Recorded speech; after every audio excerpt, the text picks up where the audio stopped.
Good evening, everyone. This is Lori Charlton. It's May 4th, 2023. I want to welcome everyone to the regular meeting of the Board of Finance. I'll call the meeting to order and ask that we rise while our colleague, Mr. Testani, leads us in the Pledge of Allegiance.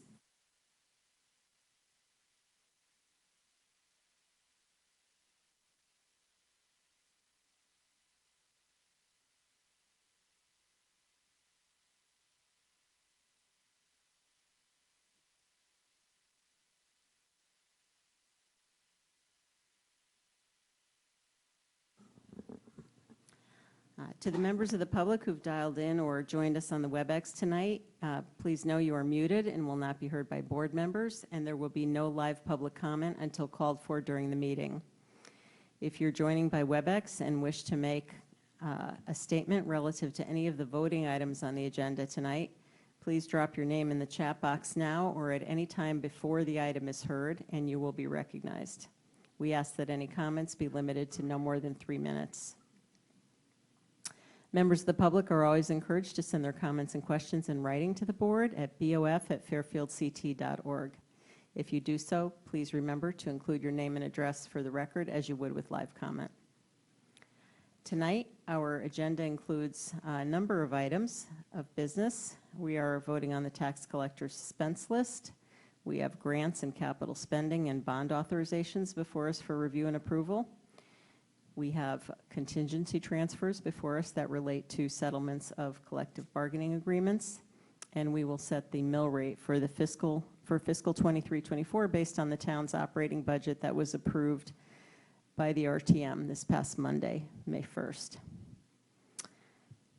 So with that, we'll move into item 3 to hear, consider, and act upon the suspense list for the tax collector. Can I have a motion to hear this item? Mr. DeWitt, seconded by Mr. Testani. The materials related to this item are included in the posted backup on pages 1 through 11. Mr. Dave Klazuski is here to present this item, the town tax collector. Mr. Klazuski, welcome. And if you could just take a moment to briefly explain the suspense list for the benefit of the public, that'd be great. And then anything else we should know. Sure. So the suspense list is myself and my office. We do our due diligence. We thoroughly examine all of our open collectible tax accounts, and we determine which accounts are, we deem to be no longer collectible. Basically we're saying no longer consider these assets of the town. Do not anticipate taking in these accounts as revenue due to several factors. An individual could have passed away and their motor vehicle tax bill, the estate has already closed, and we just do not anticipate collecting their tax bill. Someone may have moved out of state. We're just not able to find them, and they've exceeded the 3-year window where they have to register a vehicle in the state of Connecticut, so they have not come through. They've exhausted that time period.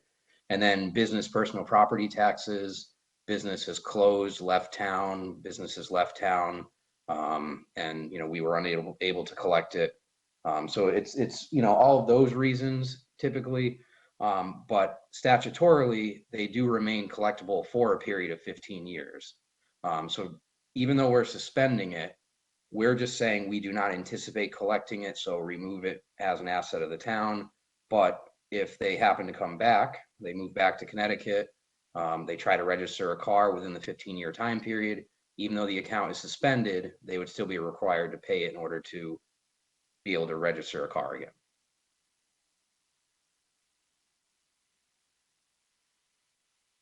And so the amount we're looking to suspend this year is $80,465.29. Okay, thank you. Comments from the public? Okay, any questions from the board? Mr. Testani? Just real quick, hey Dave, how are you? Good, how are you? Does this compare similar to last year? And forgive me, Yes, I just don't have the info right in front of me.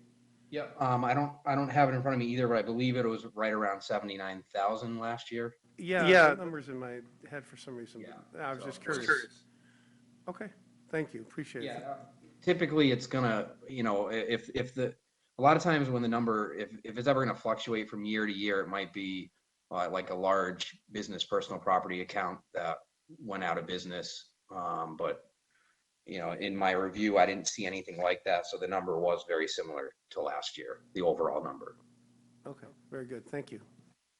Thank you, Mr. Testani. Any other questions from the board? Okay. Seeing none, we can put this to a vote. All those in favor of approving the suspense list, please raise your hand. Okay, it is unanimous, 6-0. Thank you, Mr. Klazuski. Appreciate you being here. Thank you. All right, we'll move into item 4 to hear, consider, and act upon the following resolution as recommended by the Board of Selectmen. Whereas the town of Fairfield approves the acceptance of a $1,940,600 local transportation capital improvement program grant to fund project costs associated with the Kings Highway Pedestrian Improvements Phase 3 project, of which 100% of said project costs are paid by the state prior to construction, based on portion of contract bid by said grant and appropriated $1,940,600 for said project costs. Now be it resolved that Brad Del Kupchik, first selectwoman, be and hereby is authorized to accept and sign any agreements between the town of Fairfield, the federal government, or the state of Connecticut related to lot SIP grant funding associated with the Kings Highway Pedestrian Improvements Project. I have a motion to hear this item. Mr. Stark, seconded by Mr. DeWitt. The materials for this item begin on page 12 of the posted backup, and our town engineering manager, Mr. Bill Hurley, is here to take us through this item. Mr. Hurley, welcome. Thank you, everyone. Good evening. Just a quick background.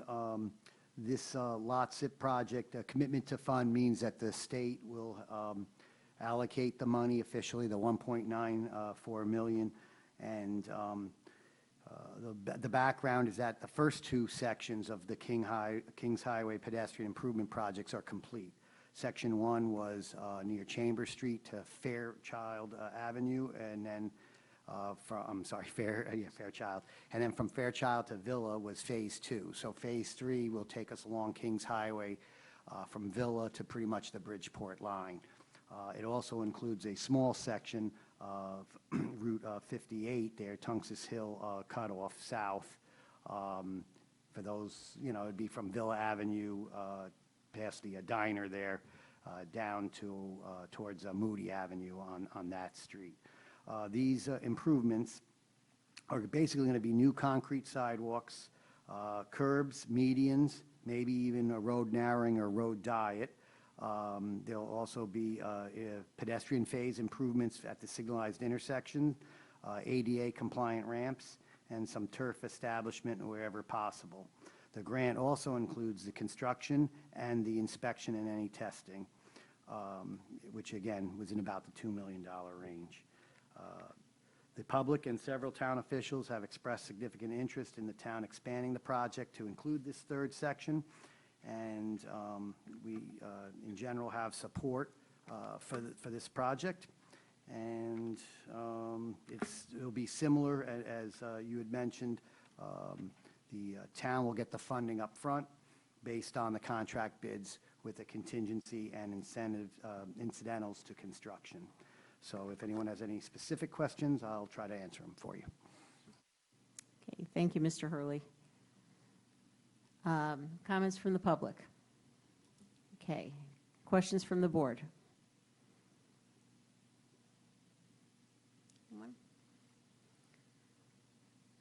Just one question, Mr. Curley, Hurley. I'm doing it again.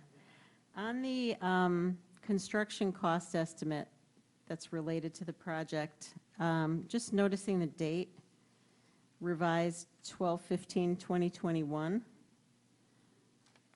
Can you just, and then there's some additional pages in here that have other dates that are earlier. Can you just walk us through this this cost estimate and help us understand, how this works. So we get this grant money up front. If this cost estimate is not, if the grant is not adequate, how is that going to work? And, what's the reliability of this estimate given its age? Sure. This application and cost estimate was in a combination cooperation with the MetroCog and the Fairfield Engineering Department. It's been reviewed by the state. You're right, the cost estimate here is a little bit dated. I did check with MetroCog, and they said that if the costs go up, they would be able to cover it. So that was good news, but I didn't want to, because right now the grant acceptance is to have the first select woman sign the commitment to fund. So I had to keep it at that number. I didn't want to raise it and cause a concern. But I did check with MetroCog, and they realized that the numbers may go up. So thanks for asking that. Okay, and can you just very briefly explain the estimate to us? Is there contingency built in here, or? Yes, there's a 10% contingency and 10% incidentals. And then they actually even updated it, because this project's been kicked around in concept certainly since 2018. And we were able to, we applied for a grant that we didn't think we were going to get, called the Transportation Alternatives Grant. But that one would have been an 80-20 split all the way around. And so that one would have been probably about $300,000 more than this one. The lot SIP is the more competitive grant, and it's more advantageous to the town. In those, we had to include the utilities, which is $125,000. There are 12 utility poles with a lot of wires on them that, unfortunately, right now, if you were to walk the area, not too far from here, the utility poles are right in the middle of the sidewalk. And so we would either have to move them towards the edge of the back of the walk, or we'd move them closer to the curb. If we move the curb in, or we do, as I mentioned before, something called a road narrowing or a road diet, we would be able to move the curb in, I'm just going to just arbitrarily say 6 or 7 feet, which would be more than enough to put in a sidewalk and avoid the poles. And then if that's the case, we might save a little bit of money, we're not having to move the poles. But I don't want to say that yet until, of course, all the design is done. The design was approved in 2021 for $300,000. We are just about ready for the RFP on that, but I wanted to make sure, why start a design if we, weren't going to get a grant, so I just want to make sure everything was in play. Okay, thank you. Any other questions from the board on this item? Okay, seeing none. All those in favor of the resolution to accept the lot SIP grant as set forth in item 4 of the agenda, please raise your hand. Okay, it is unanimous, 7-0. Prue, and you're noting who's absent on the vote. Okay, thank you.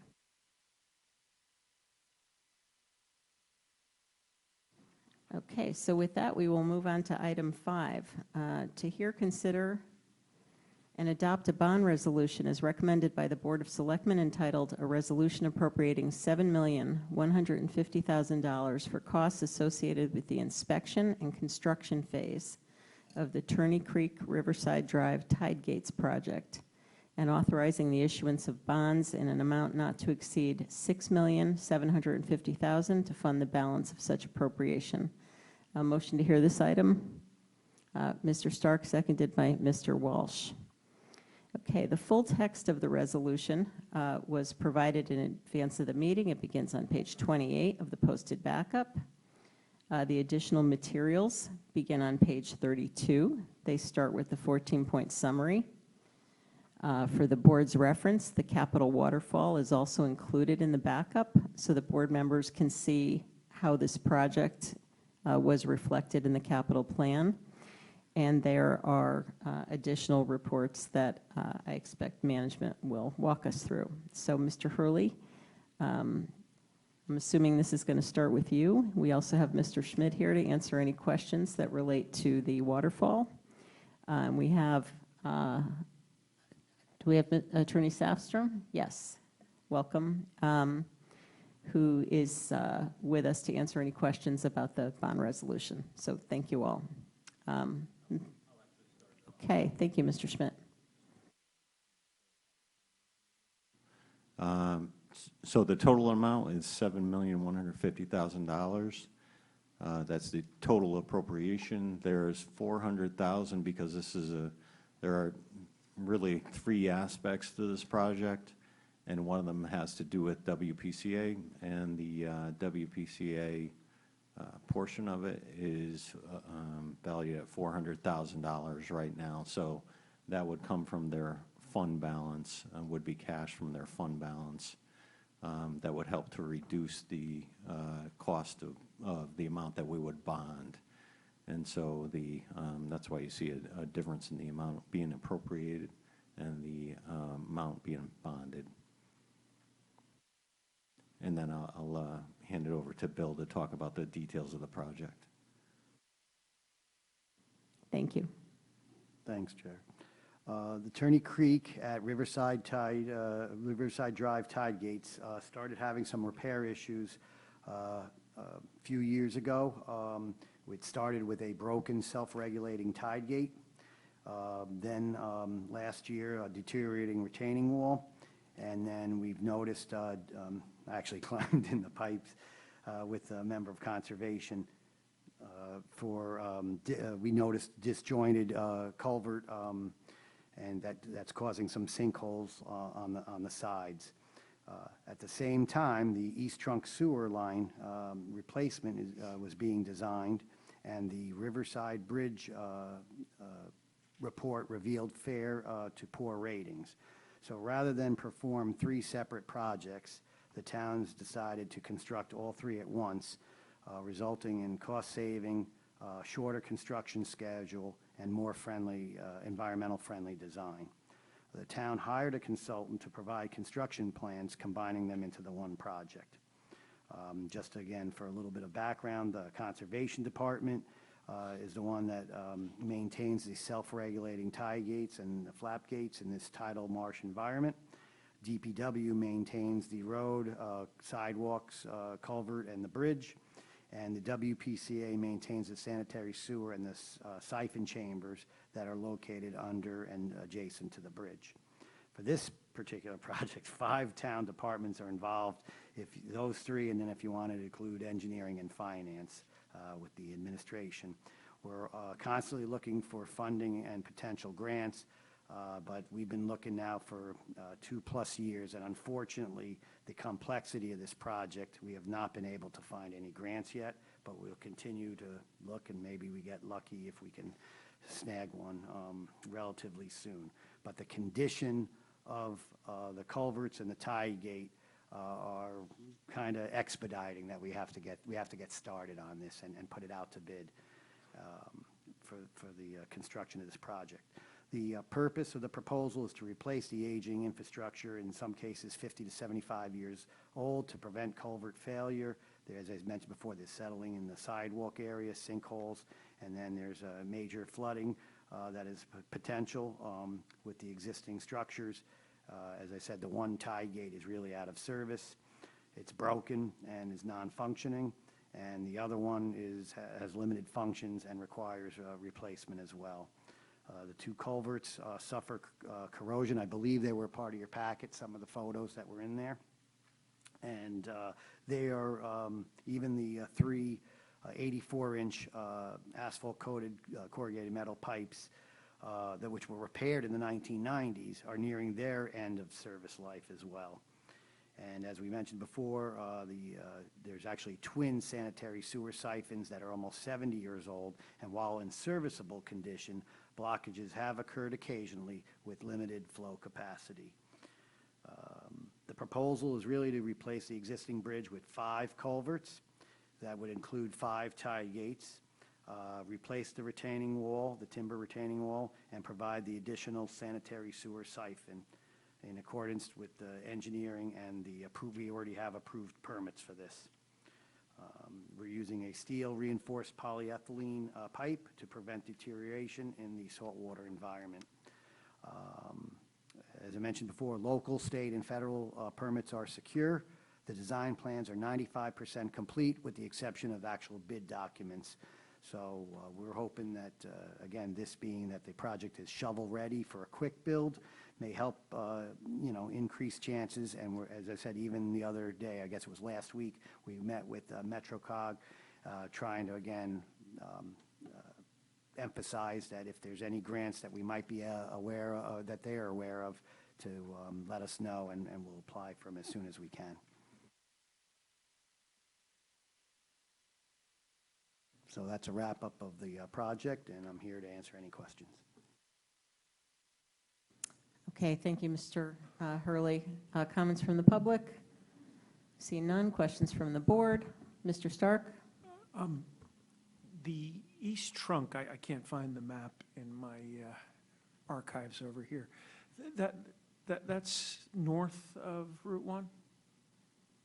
The East Trunk sewer line, the whole East Trunk, Yeah. basically takes the area of where that Kings Highway pedestrian improvement is. All that area runs along Ash Creek, Rooster River area, and then comes by the Metro Center area. Okay, that's what I The thought. wetlands crossing, which was approved and ready to go out to bid, Yeah. hopefully this week or next week, the latest. Then from there, it goes to the next section at the East Trunk sewer line, which is actually the next item on the agenda, which takes you basically from the train station or the Metro Center to the Post Road. Then it goes under the Post Road, goes diagonally to Riverside Drive by Turney Creek there. Years ago, it was called the Ash Creek Saloon. I'm sorry, I don't remember what it's called nowadays. It's been about 5 things since then. I don't know either. But it goes into that area and follows down to the beach area and then eventually to the So treatment plant. parts of East Trunk are really adjacent to this? Oh, yes, Okay. yes. I was just curious. And the East Trunk itself goes right underneath this Riverside Bridge, Riverside Drive Bridge, yes. And the amount was reduced from 7.5 million in years 27, 28, because you're bringing it forward? Is that why? Or other reasons? Because you have it in the waterfall from fall 2022 at, I think, 3.75 million a year for 2 years? I So, can't answer that.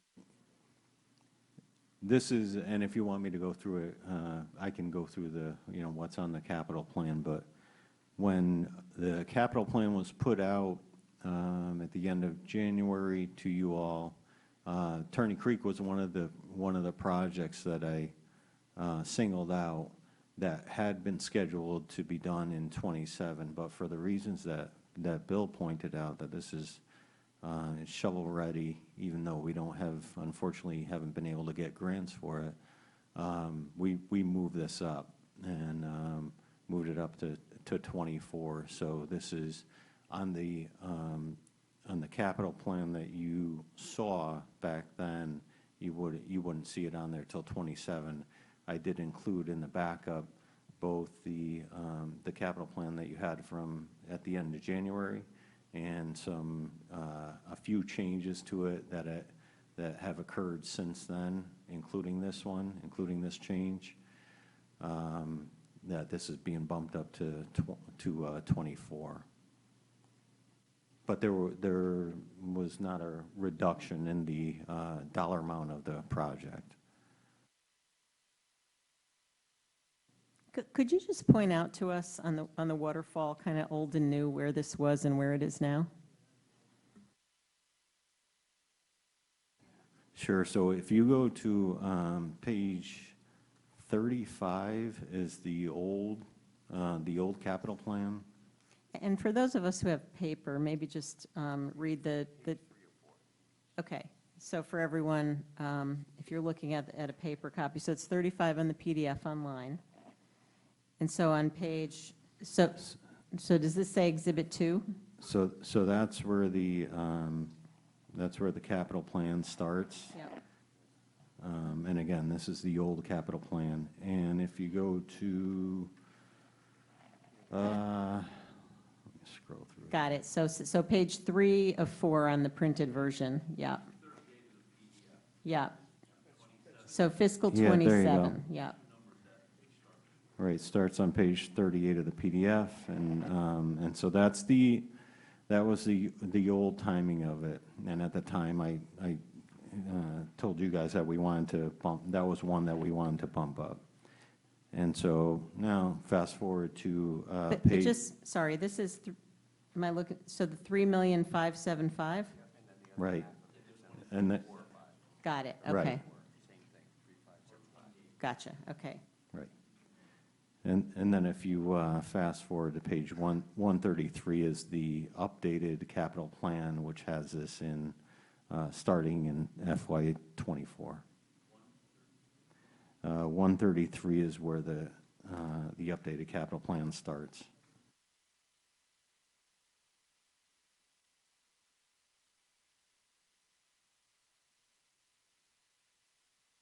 So this is all going to be adding to the bonding that we had planned for fiscal '24?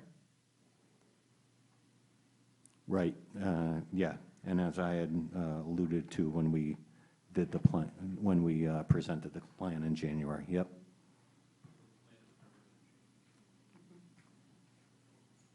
I'm sorry? I'm not sure what you're referring to. This plan wasn't going to change.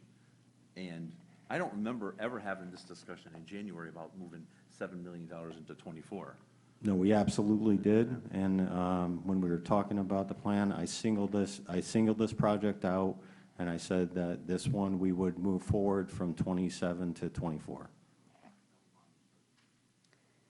Okay, thank you. Mr. Curley? Thank you, Madam Chair. Okay, well, appreciate the acceleration of a shovel-ready project. That makes sense to me. I have two questions, though. The $7,150,000 that's that we're talking about tonight is from the prior version of the capital plan, the 3575 from 2027 and 3575 from 2028. We just went through that. I appreciate that they tie out, but I would have expected that the number that is in the 27-28 plan would have had some inflation factor associated with it. So to the extent that we're accelerating that, I would have expected to see an uninflated or current year number. So I'm surprised that it's exactly the same. That said, many of the projects that we've encountered recently, the estimates, initial estimates have been woefully low. So I was looking for the backup to support the 7150 and am asking myself, you know, what goes into that number? Because it doesn't seem like we have a lot of detail to support that number. So I guess my question is twofold. One, help us explain how these two numbers from 2027 and 2028 did not get discounted back, or is it that the 7150 never got inflated up in the schedule, and does that mean that our whole capital plan is at risk because it's not using inflated numbers? And then if you could provide some insight and detail on the estimate that makes up the 7150, that would be helpful. Yeah, and I would say probably the latter, that when it was put into 26, 27 wasn't inflated. Certainly doesn't put the capital plan at risk because it is a 5-year plan plus, so it's not going to, you know, wouldn't have a dramatic impact on the plan. But as far as the, you know, how it appears on these documents, yeah, I would say it probably wasn't inflated for 26, 27 because the 7150 is the most recent number that I have, and I don't know if, Bill, I don't know if you want to say something more about what's in that number. Yeah, I think, and just to follow up, if you can explain this, Bill, I guess, you know, probably wasn't inflated. What does that mean? Where is the workup of this 7150 that we should be looking at so that we can kind of understand how that was put together? Because we do have all these reports in here from Ty and Bond, which look like they're, I don't know, 3 years old, but I wasn't clear on how, what these are or how they get us to the number.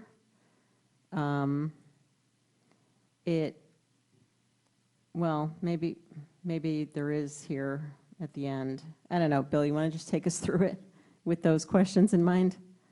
Yeah, I'm trying to find the detailed one that we had from the consultant. I don't know if it's in your packet or not, but I do have my summary sheet from February 14, 2023.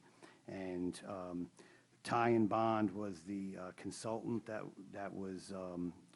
provided and confirmed the new numbers. So on the old one, it was, for construction, it was like 3.82 million in 2020, and we upped it to 4.6 million for 2023. Meaning like this fall is when we were hoping to get this in. The siphon was 0.78 million in 2021, and we've upped it to 0.86 million for 2023. Construction administration and inspection was 0.552 million in 2020, and we upped it to 0.66 million for 2023. Unfortunately, there's also some environmental soils that have to be addressed. And so in 2020, we had an estimate of 0.33 million, and we've upped it to 0.4 million for 2023. Then there's also a 10% contingency on construction.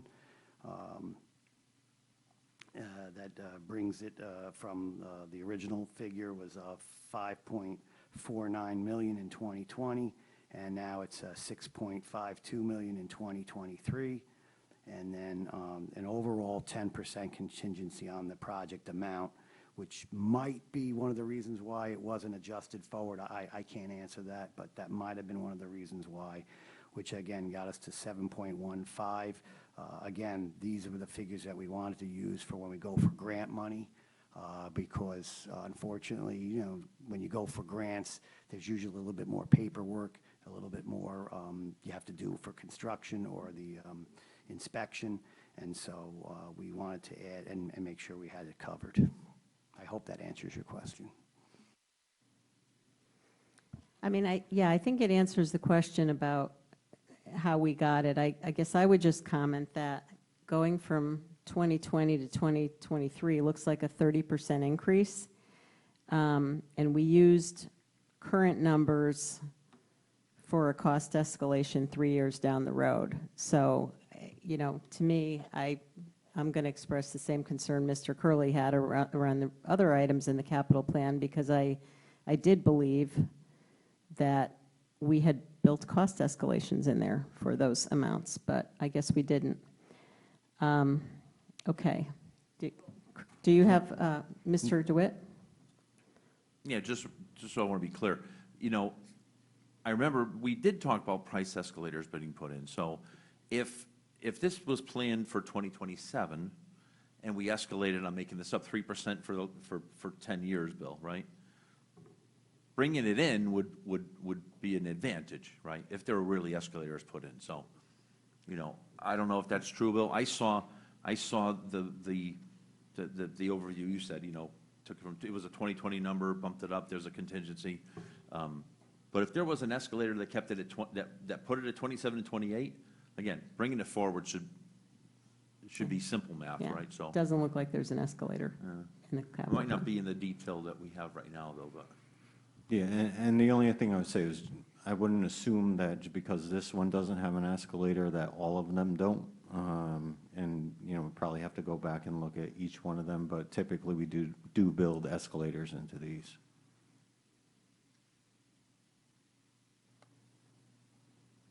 Okay. Mr. Welsh? In regards to the escalators, Madam Chairwoman just pointed out a 30% increase. We're not going to be building in 10% escalators, right? Because we started adding 10% escalators on throughout the process, we're going to price ourselves right out. We might as well start knocking projects right off right now. So- We so- we literally should. Yeah, no, I mean, some of them are, and when we get to, when we talk about the east trunk line, that's, you know, that's about what it is, and when we, as we were talking about some of the WPCA projects, that was the recommendation from the consultant, was to put in 8-9%, you know, maybe not getting up to 10, but the inflation factors were high. How far out? I understand it's today, 10%. But how far out? Is he saying for the next 10 5 years? years. 5 years at Yeah. 10%? Yeah, for those types of projects. Okay. There's going to be a lot of people not flushing their toilets in other communities, so I'm telling you. Mr. Curley? Yeah, thank you. Yeah, Mr. Schmidt, if we could ask you to go back through the capital plan, and not for tonight, obviously, but just put some time into confirm which projects may or may not have escalators. I think that would be important to know. I know that from personal history, prior to joining this board, when projects have come in front of this board has been very firm on wanting to make sure that the estimates that were, or placeholders that were in the waterfall had some type of escalator. We saw that with the clubhouse that in 2006 was estimated to be $3 million and carried forward at $3 million for 15 years. So having said that, Mr. Hurley, these estimates that date back to 2020 and 2021, what level of detail went into those estimates? Are you comfortable putting the escalation aside and time that has passed, but are you comfortable that those are firm estimates, understanding that prices have changed over the last few years, but I'm just trying to understand your level of comfort, because as the chairwoman pointed out, from these original estimates, it does look like we have 20 to 30% adjustments to it, plus the contingency. So I'm comfortable with the changes since 2020 and 2021, but I'm curious about your comfort level with those numbers. Yes. Again, the 2020 and 2021 numbers came from the consultant. When, you know, we have to do the capital planning and all that kind of stuff, I had a 14 points, you know, ready to go if we ever had to go with it earlier this winter. And so I had checked with the consultant to make sure that my numbers were reasonable. Right now, based on, and forgive me if I don't have the right exact name, but I think there's a company, Guardian or something like that, and they do a lot of analysis on like building materials and construction supply. And, you know, their charts go skyrocketing, obviously, in 20 and 21, and even part of 22. Right now, they seem to be leveling off, and in some cases, there's a slight dip, but nowhere near back to where we were before. And if you go to Home Depot or you buy any lumber, you know the price is still very high. It might not be as high as it was a couple of months ago, but it's still very high. So I am comfortable as much as we can be with these numbers, and like, it's always, and I think we've talked about this, and I'll try to make it quick, but it's always hard to come to the board with a figure or an estimate. Now, when for a 3 or 4 year period where we only had 1 or 2% inflation, it was fairly easy. You didn't have to worry too much about it. But with these, it's a can't-win situation, and I know I've come where we had low estimates and then get criticized, oh, how come the numbers went up, you know, for whatever reasons. And then here now we're trying to, you know, I'll be honest with you, I won't say pad, but at least cover with contingency and a little bit extra breathing room, because we really don't know what the prices are right now. And these are our best estimates that we can provide, and we've talked, as I said, with the consultants. And if it was for other projects, we check with MetroCog or the state DOT, and that's the best we can do, you know. So I am comfortable with these numbers as much as we could, you know, can be, so. Okay. Thank you, Mr. Curley. Can I just ask one more question? Yeah. And I guess this is open to the board, too. I mean, maybe when we do the capital plan next year, we could have a page that says what the inflationary amount is. Because I can imagine it would be different from sewer work to other things in the budget. So whatever your assumptions are, maybe if we had a sheet that would tell us, then we could know that those were all built into to everything. And what those assumptions are. Would that work? Sure, you know, and to the extent that we can, talk to consultants and people working in the fields and see if there are differences, and also relating to your question, Mr. Curley.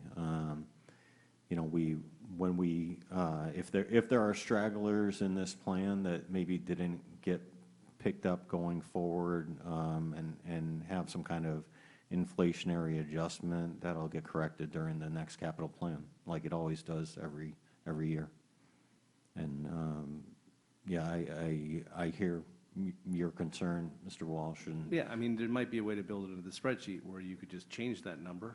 If it's 10 and it's changed to 8, you could put 8% in, it would change all the calculations sure. going forward, you know, something like that. Yep. Yeah, and Mr. Walsh, maybe to your point, there is a column in the plan that says basis assumptions. So I think, you know, in some of these, you know, they'll say department estimate, vendor quote, you know, comparison to past project. That would be a place, I think, where if you have a project that's, you know, 2 years away, you could say, you know, comparison to past project, 3% inflation per year added, something like that. So that, you know, there's, you know, you know, just provide some discipline in making sure it's done consistently, and that we're using consistent assumptions, whether they be in, you know, pure inflationary costs or something else that's relevant in terms of, you know, differences in inflationary costs or escalators between projects. Mr. DeWitt? Thank you, Madam Chair. I agree with all the comments, but Mr. Hurley, you're absolutely right. You come here, you say it's a $5 million project, you come in at 6, we beat the hell out of you, right? So if we don't have escalators in here, and I think it's a great idea having a little note on the side, by the way, 10% escalator, especially in this environment, I think we're all fooling ourselves. And again, the conversation that Mr. Curley and I were kind of having, you know, across the table from each other, if you were moving a project from 27 to 23, it should be like, this is a slam dunk, man. Those numbers can't possibly be wrong if we have the escalator. So that's going forward. So I agree with you. On page of our backup 138, just want to be, just for, make sure we're as accurate as we can be. There is still a line item in fiscal year 28 for Turney Creek. I'm assuming that that's just an error. Page 138 of the back. You're right. Yeah, that's an error that I probably took it out of the You took it out of 27 and not 28, yeah, right, so. Yeah. Thanks. Just for that update, so thank you for providing another version. I didn't see that when I looked at the backup today, so thank you. Thank you, Mr. DeWitt. Mr. Welsh? So, Mr. Curley, with all these 3 projects we're going to be working on, is that all the town infrastructure in that area of town? Or is there still other things that need to be replaced?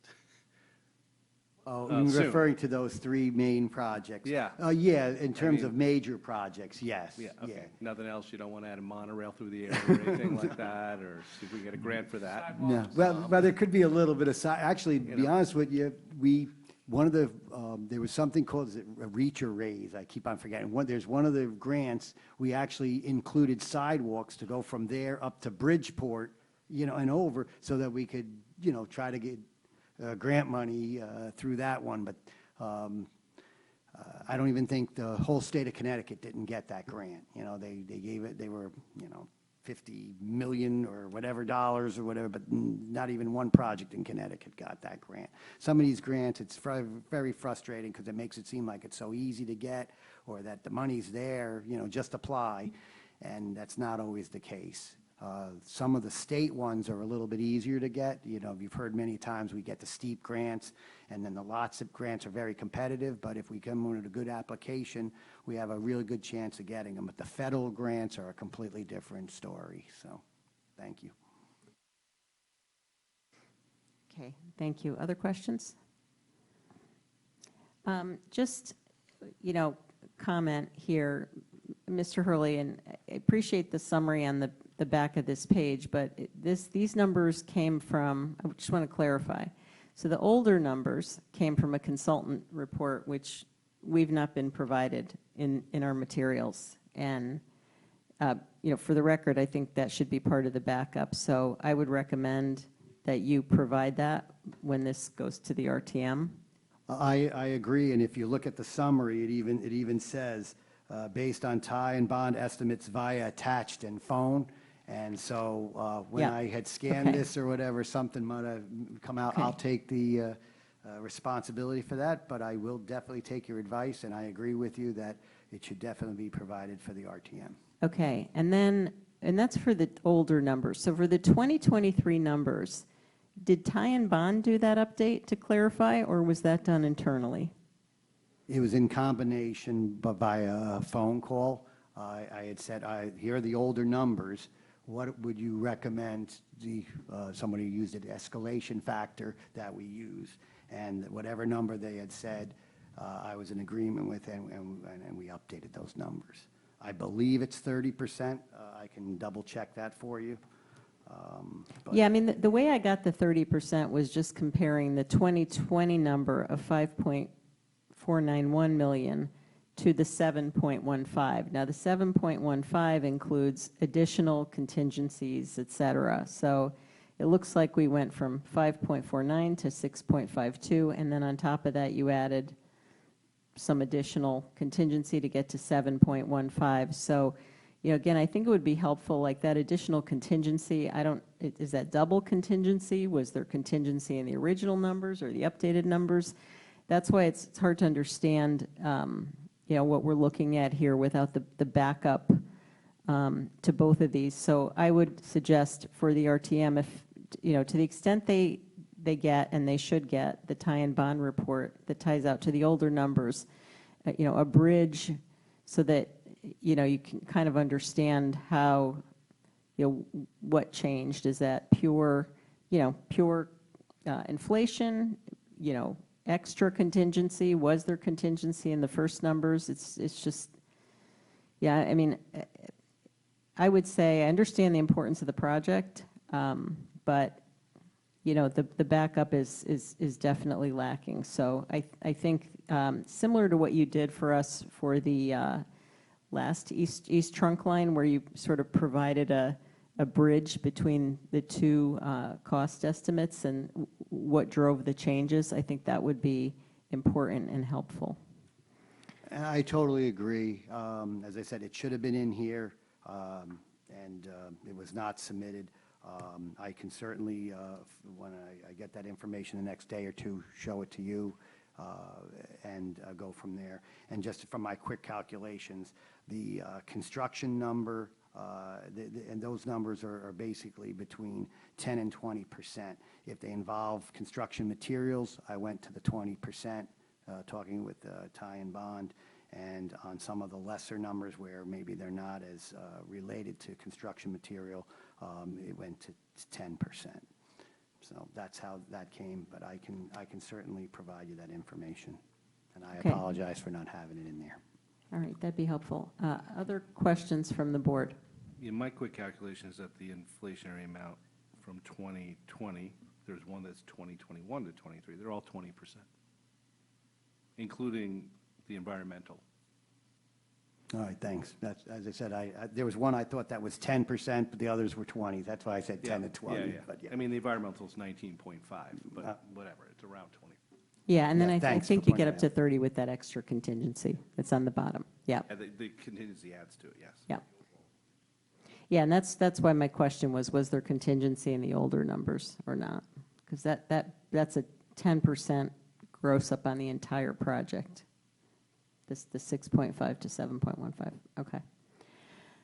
Any other questions? Okay. Actually, if you don't mind, if I do find that information, should I send it to Jared to send to you? or- Yeah, Okay, if you yeah. could send it to the Yeah, I board, that will. way if anyone has questions, and then then the RTM can have it available. Right. For. Thank you. All right, so I think we're ready to take this item to a vote. Well, before we do that, are there any questions on the bond resolution itself? I forgot that I had one additional question there, which was on the WPCA portion, because I thought that if that was coming from their fund balance, we also had to, this board, I believe, has to approve that. So right now, we're sort of assuming that it's going to happen because we've got a spending resolution of $7,150,000 and we've got a bond resolution of $6,750. Do we not also need to have a resolution to transfer the $400,000 from WPCA fund balance? Maybe that's a question for Jared. So moved. Yep, and that'll be forthcoming. This was more of more urgency on this piece of it. Okay. Because we were going to bond for it, and we're going to issue bonds in June, so we want to make sure that this got on the agenda. Okay. The 400,000 is not as critical in terms of the timing. Okay, so we'll have that at a future meeting? Mm-hmm. All right. Any other questions on the resolution? Okay. All right, all those in favor of adopting the bond resolution that is set forth in item 5 of the agenda, please raise your hand. Okay, it is unanimous, 7-0. Thank you. Okay, let's move to item 6, to hear, consider, and adopt a bond resolution as recommended by the Board of Selectmen entitled A Resolution Appropriating $11 million for the costs associated with the inspection and construction phase of the East Trunk Replacement Project and authorizing the issuance of bonds in an amount not to exceed $8 million to fund a portion of such appropriation. A motion to hear this item. Mr. DeWitt, seconded by Mr. Walsh. Okay. The full text of the resolution begins on page 126 of the posted backup. The 14-point summary begins on page 130. Mr. Hurley, is this going to be you again? Yeah, I can open up this one. Okay. Thank you. Just for clarification here, that we received a grant for $3 million, the Connecticut Communities Challenge Grant. And so this is the same project that you heard me, I'm going to say about 2 months ago. I think it was February. Maybe that's now 2.5 months ago now. But now this is basically for funding the rest of the project that's, minus the grant. So the East Trunk Sewer handles approximately two-thirds of the town sewer flow to the treatment plant. The sewer was originally constructed in 1947 and follows the layout of Ash Creek. I believe it was Mr. Stark who had asked, a little bit more of a description, and so that was provided a little bit earlier. There are indications that in this section the pipe has sagged and the joints have opened up along this section. Construction of the new sewer line will significantly reduce inflow and infiltration, sometimes called I&I, and sanitary overflows, SSOs, provide easier maintenance access and better resiliency against Ash Creek flows and the rising sea level. The project proposes to construct a new sewer line away from the creek and in the public roadway and right-of-way. There's approximately 2,500 feet of new 36-inch reinforced concrete pipe, sanitary sewer trunk line that would replace the aged and undersized sections of the sewer main. The project is expected to take 14 to 18 months, depending on the notice to proceed and if winter work can be performed. The breakdown that I have for this project, there was a construction estimate of, let's see here, from November 2020, the construction was roughly $6.6 million. They did have a contingency, and they did have an inflation of 1.5%, which then brought it up to around $7.2 million. To upgrade it from then to now, we have it at 7.9 for the construction. We have 850 for the inspection, which is basically 700,000 for inspection and 150,000 for construction administration. There is a 50,000 remediation component to that. We had done 24 borings. There were two, one was,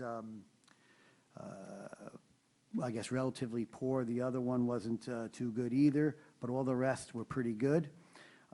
So we have to have some remediation for those two locations. So I had 50,000 for that, again, based on a consultant's estimate. And then $40,000 to $300,000 for updating the site plans and utility plans. We have to check. As a matter of fact, next week, there'll be a utility meeting, the first one in over almost 4 years, where we will find out if there were any utility changes in this area that would affect the project. So that's why we have the $40,000 to $300,000 for that. And if we need any additional testing, is included in that estimate. There is, let's see, anything else? From there, all those numbers add up to just under, just at 9.1 million. We have 900,000 for contingency, which gets us to 10 million. And then for sanitary lateral connections or incentives, we have 250,000 for that, 250,000 for paving costs, which were not included in the original estimates. And then again, for inflation and added contingency, and to cover for if there's longer construction, that we have 500,000 for that. So that gets us to the 11 million.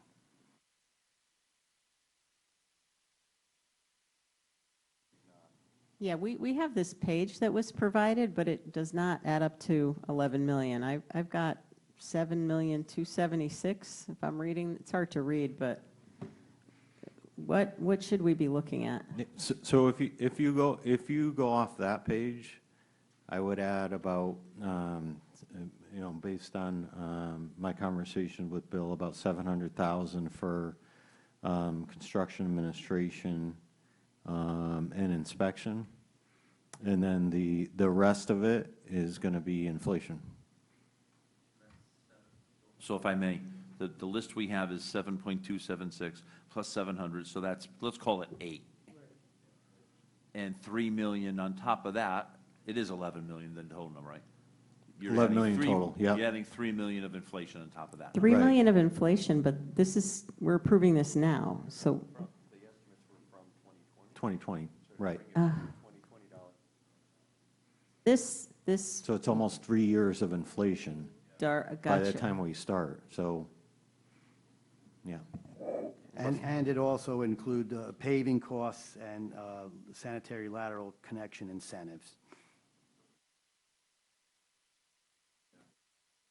37.5. Yeah. Yeah.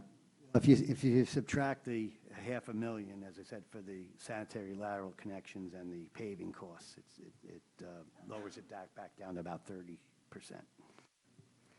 Can I just ask, though, when we went through the last one of these, the $6 million project, we had a really detailed current engineering estimate. I mean, why, this is an $11 million project, but we're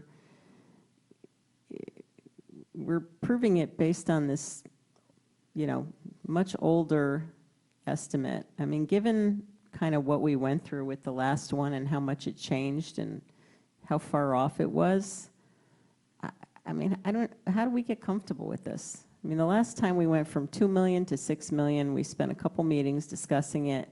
Now, this is 11 million, and all we have is this list here, which is not. So, and Bill could probably go into the history of this more than I can, but he's watched it over the years go from 3 million and increase every single year to where it was in 2020 at just over $7 million. And so again, based on what I talked about earlier and what the guidance that we got from consultants on WPCA projects, which was an 8 to 9% increase per year, that this would be around the amount.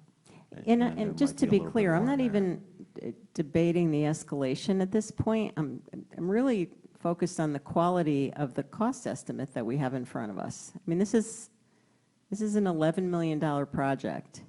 And, I mean, is this urgent that it's approved now? We don't even have a current updated estimate. I'm trying to understand why we're seeking approval with, you know, I'm assuming you believe this is urgent, but we don't even have updated numbers. I mean, this is very high level for this amount of money.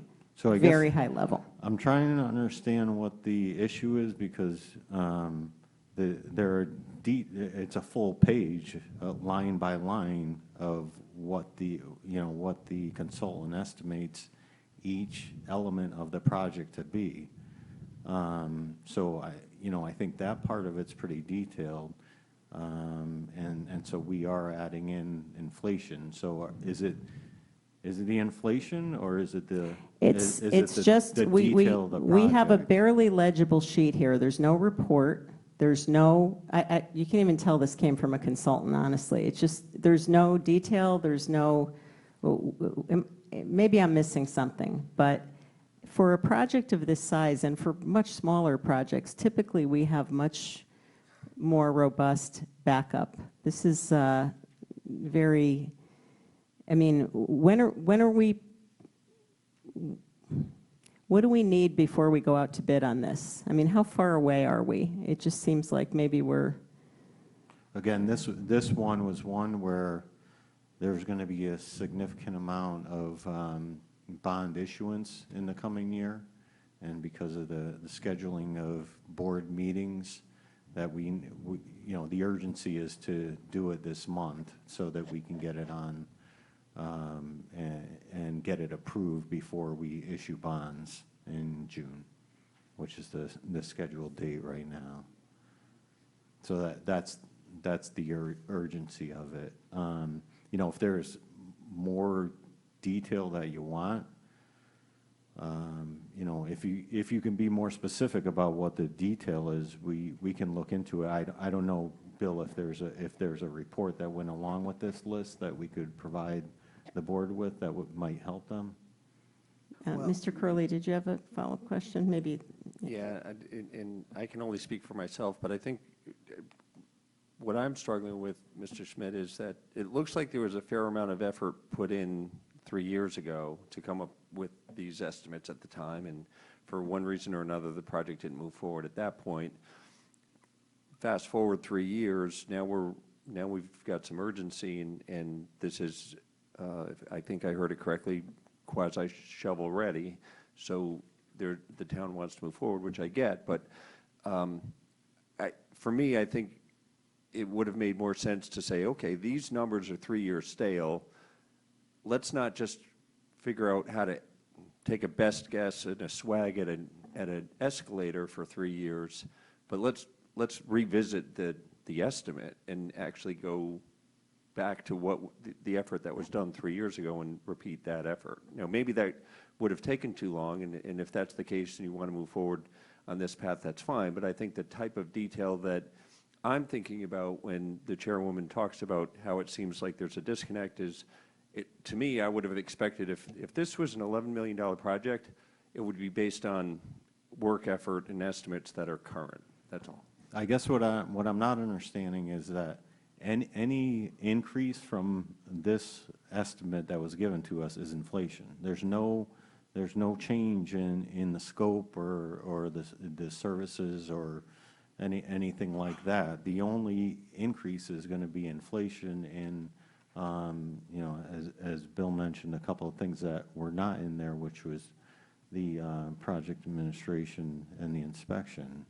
Well, I mean, I can clarify, and, you know, the board can do what they wish.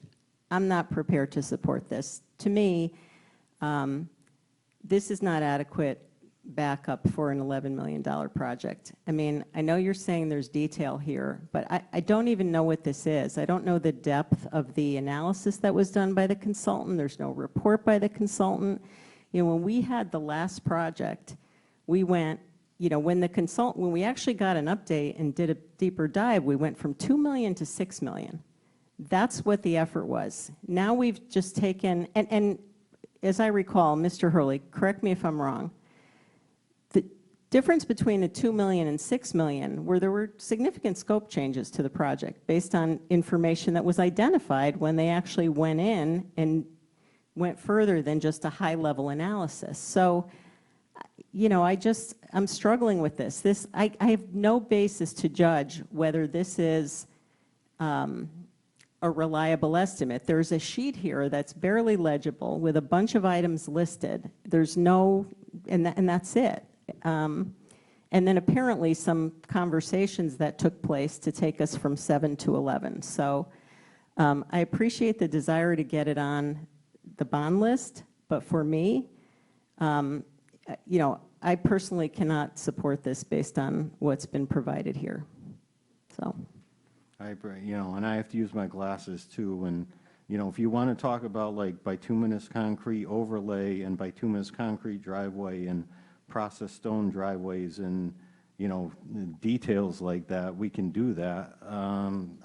Like you have our word that this came from a consultant. I don't know what else to say. Is there a report that is not in our backup? Yes.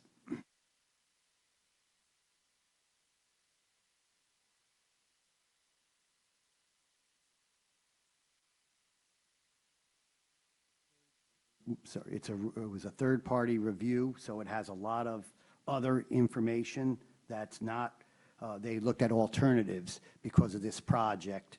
And I have a timeline here. I could just even go really quick with it, just to show. 2016, project concept presented to the WPCA for a troublesome section of sanitary sewer. The initial cost estimate was determined at that time by the director, DPW director, for grant purposes. They estimated the cost to be $2.2 million. In July 2017, the town submits for the Urban Act grant application. We get they estimate it now at $2.5 million, and it included $750,000 grant. Later on, that grant was about to expire, and we actually transferred that grant to the wetlands project, so we didn't lose the grant. In 2018, preliminary design plans, now the project is estimated at $3.2 million. In February 2019, a preliminary final cost estimate was $4.56 million. And I know Mr. Walsh, I think at that time, was on the Sewer Commission, where they were having issues of why this thing was going up in costs. A final engineer's probable cost estimate was provided in August 2019. It had a 5% contingency and a 1.5% inflation rate, basically, and then they added $400,000 for construction, administration, and inspection, which then brought the project up to $5 million. In September 2019, in an attempt to reduce costs and maybe even create value engineering, we tried to save by paving it, by timing it with a utility project, but the timing was off. We also looked at the next go-around with the consulting engineer's cost estimate. It skyrocketed. Even before COVID, the price of steel went up tremendously. And I apologize for the quality of the cost estimate there, but just to give you an idea, this project is 17 to, in some cases, 24 feet deep, and just for the temporary steel sheathing is $1.85 million, and another sheeting that would be left in place is $1.9 million. So we're almost talking $4 million just for steel sheathing, which obviously exceeded the original cost estimates back in 2016 and 17. In 2020, the town hired a third-party review to investigate if there were any design alternatives and to confirm the cost estimate. They did confirm the cost estimate, and at this point now it was $6.5 million, and it went up to $6.9 million if you threw in the contingency I'm sorry, 7.2 million if you included the contingency. In 2021, costs for other WPCA projects increased dramatically. As you know, the hardening project and the the Eastern Turnpike Pump Station, they all more than doubled in cost. And so therefore, this project was put on hold for a couple of years. And so in 2021, in June 2021, at the suggestion of a state representative, the town submitted a last-minute 2021 bond request in hoping that we would solicit funds. Unfortunately, the State Bond Commission did not include this project. Then we hired, in January 2022, we hired Ty and Bond to perform soil characterization investigation for contaminants. And then in April 2022, there was an increase in prices due to the supply chain issues for that time. And then in June 2022, we included $250,000 for paving costs and sanitary lateral connections. And in the winter of 2023, the town did receive the $3 million Connecticut Communities Grant. And in April 2023, we included the 10% contingency utility costs, and as I mentioned before, those other costs to bring it to 11 million. If we could have provided more information I guess, as a backup, it wasn't intentionally hidden or anything like that. That's all I can say on that. The other was even to get an updated cost estimate, again, with the costs that were provided, by doing some calculations and whatever, the cost estimate would have been, it says 6,000 just for the laterals and 13,000, so it'd almost be $20,000 to provide an updated cost estimate, which I thought was a little ridiculous, and so that's why we didn't go forward with it. Sorry, Mr. DeWitt? Thank you. The way I recall it, the last time we had a discussion, Mr. Hurley was taking body blows about the 2 million turning into 6 million. It was, and I remember it being very specific about materials, right? The estimates were the steel had gone up quite a bit, and we had a 2020 estimate, and you had escalated it. Yeah, I get it. And I do generally, agree with the chairperson's comments and Mr. Curley's comments that it would be nice to have a whole big list. But it sounds like what we really have is a big list here that maybe if we could see it a little better, we'd feel better about it. But it looks like we have a list that just had one line item added onto it, and you can call it inflation. And correct me if I'm wrong, Mr. Schmidt, but I don't know how we get any better than that. We could do this all estimate, we could roll it up from the bottom again, and it's probably going to come up to 11 million. So maybe it's just I'm getting old age, and I'm beginning to think that we bond this at $11 million even without the perfect backup, because it's probably going to come in higher than that anyway. And I don't, and I'm not trying to be flippant about saying that, and I'm not trying to minimize this estimate, Mr. Hurley, by any stretch of the imagination. But there's just so much stuff we don't know, right? And if this is going to keep us from getting started, I really don't want to do that, because I feel like we lost some time already. Because I think we talked about, I thought this was earlier. I didn't think it was this year. I thought it was like late last year. Yeah, So, so go ahead, sorry, Mr. Schmidt. Yeah, no, I appreciate that, and I think that's absolutely right, is that whether it's us making an estimate on inflation or a consultant, like there's a certain amount of guesswork. It's not gonna be precise. It could be more than it's 11. It's 11. We have a round number of $11 million. It's probably going to be more or less than that. Yeah. But I don't want to. I also don't want to minimize the points that the chairperson's making. That it would have been nicer to have a list, right? I think it's more the basis for the estimate. I still am not, I still don't know and- what the consultant did here and to I come up with this. I completely understand where you're coming from. The basis, as I said, is what was kind of guidance from the consultant on WPCA projects, which was to include 8 or 9% a year. And so that's how we. Again, that's how we got not to- referring to the inflation factors, referring to how they came up with the original estimate. I'm thinking back to the $6 million project. We thought it was one thing. We dug down further and realized that the assumptions that were used to put it together were way off. It was not inflation that caused the $2 million to turn into 6. It was scope changes. And so I look at this, I have no idea what, plus the fact that it's changed 5 times dramatically also makes me wonder about the reliability of it. So, I'm not going to belabor the point. Mr. Testani? But I think you know what the scope is. Bill, I think Bill laid out what the scope of the project is. I don't know. I'm right. seriously, we don't need I'm to trying to figure out what more you want in terms of the scope. You have a single page with 85 line items on it that go into detail about what's being provided, and then Bill provided the general scope of the project. I'm not sure what else you want. Madam Chair, can I, Please. let me just interject a couple things. One, I just had a quick question about this, the illustrious page we have here. On the bottom, it says, does not include construction, admin, or inspection at $700,000.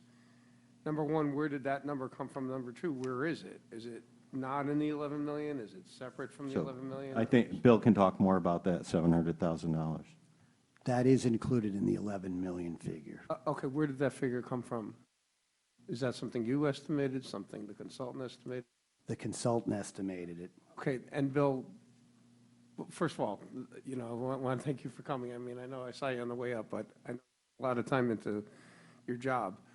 You mentioned through the chair a few minutes ago that you've got some more information. I know I'm not using the right word. It's a general term, but it sounded like you have more than this one sheet, along with the 12 points or whatever that you provided in this. And so through the chair, in addition to maybe getting a better copy or the original of this so that it could be legible for not just us on the board, but for the RTM and whatever other information you have that would help support this.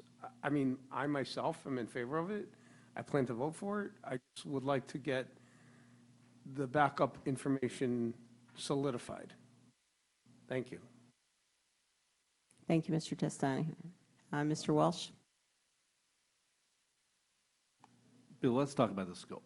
Other than you said some pavement was added onto this quote, correct? Yes, payment and some lateral incentives, And yeah. some lateral incentives. But this project hasn't changed, right? No, not really, no. Not from 2016, 2017. It's been pretty much the same. Okay, and you've been involved with it from 2016 on, correct? Maybe about 2018, but yeah. 2018, okay.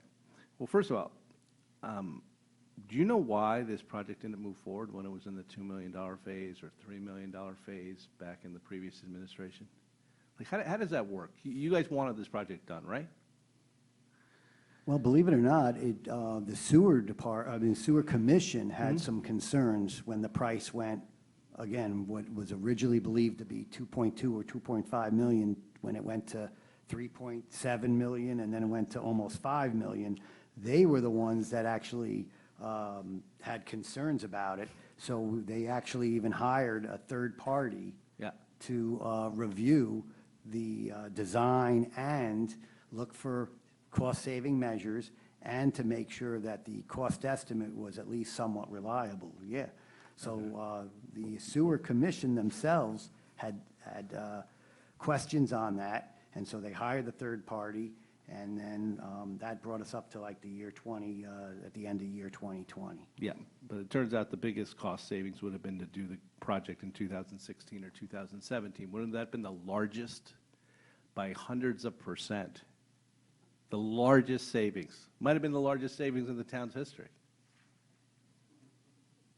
I don't disagree in that, but it did also take time for the design, to get the design, to get the Okay. permits and all that. And it had gone from the 2.2 or 2.5 million to almost 5 million by, I think it was 2019. So it had doubled in costs. But you're right, if we had done it then, it probably would have been significantly cheaper than doing it now. I see Mr. Devanzo coming to the table.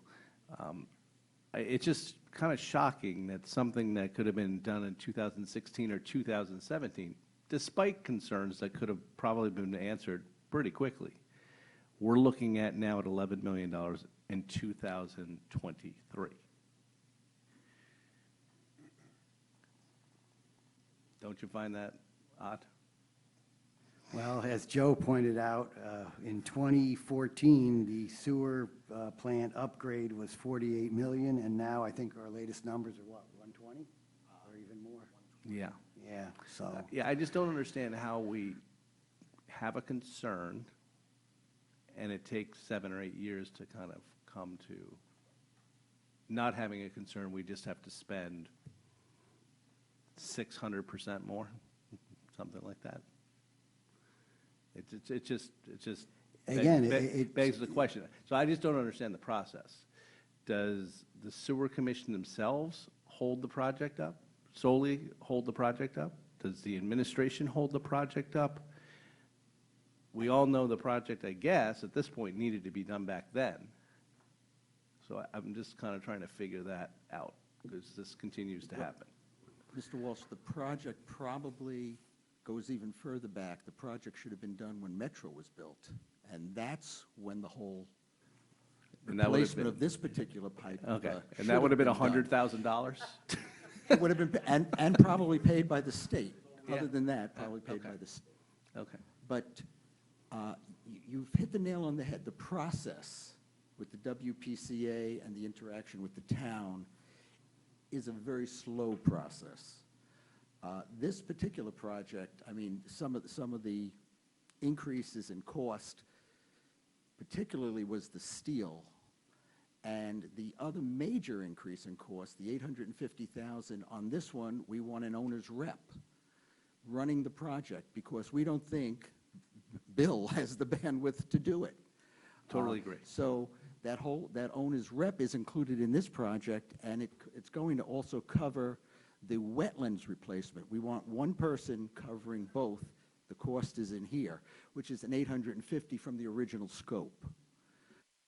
We, as a commission, also looked at those numbers and said, instead of, can we do directional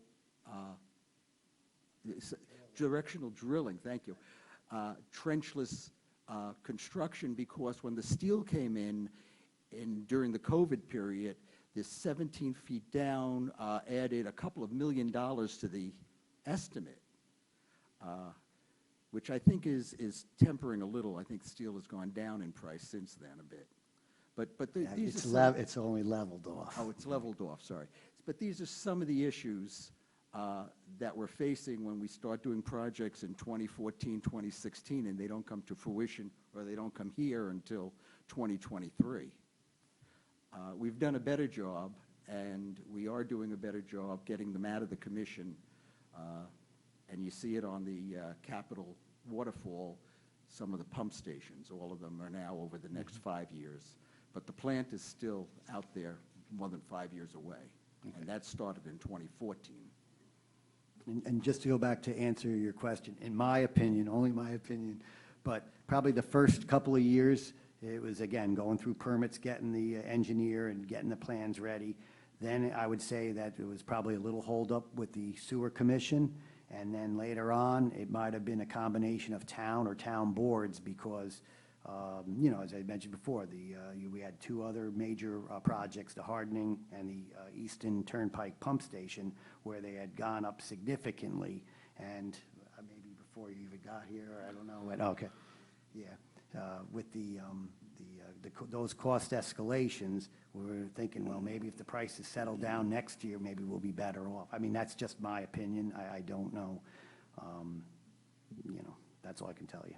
Okay, and this study that you have that we did not get explains in more detail and looks at other alternatives. What's the date of that report? That one is 11/9/2020, And I have to admit, we had a changeover in some of our computer filing, and I found this one this afternoon. So Okay. I had it, but I did not include it. It is, I don't know, probably 60-something pages long.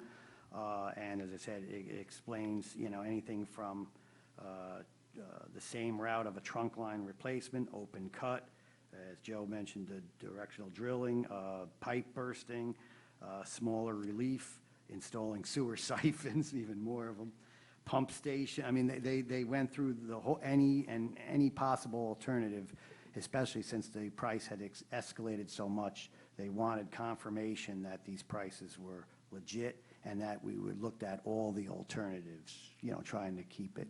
Because if there was an alternative that saved the town $2 million, it would have been worth, obviously, exploring. Okay, but how much did that cost to get that report? Do you know? Or,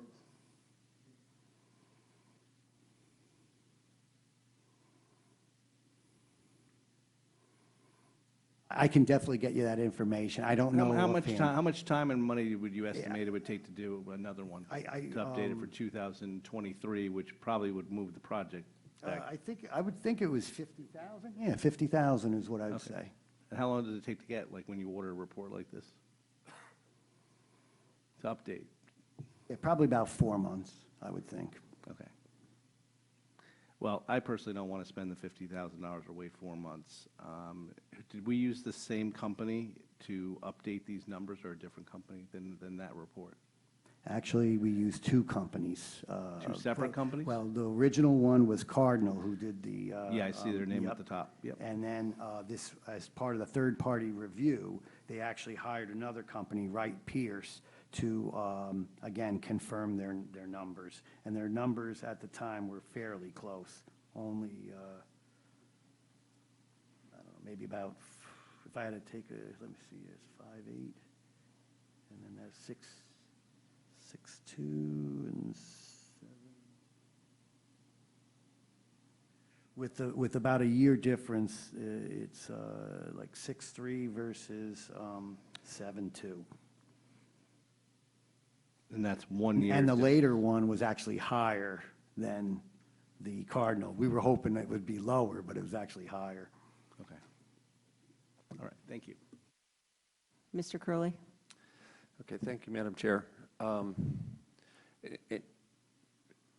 think I'm going to try and bring this all back to make sure I have a full understanding of how we got to the 11 million. I think it would have been helpful if we had just a summary schedule or a walk from the 7.2. Yeah, and I'll take the responsibility of that. And that's okay, but you ran through the numbers earlier, and I think I just want to slow down and actually go through them one more time. So we've got the 2020 numbers from Wright and Pierce. That equals 7.3 million, correct?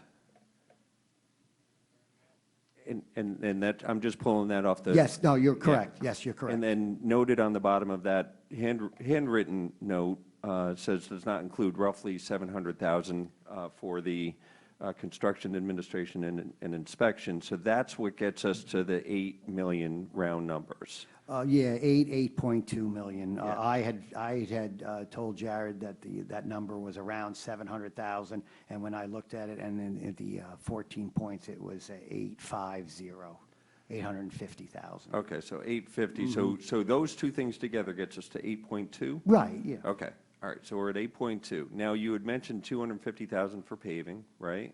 That's correct. And that's paving, all right. That gets us to almost 8.5. There were a couple other things I think you Yeah, added in add there. another 250,000 for what I'm calling lateral services or incentives. Okay, that gets us to 8.75 or thereabouts. And are there any other additions to the scope or work effort? Or I'm just trying to get to the subtotal before we get to the inflation.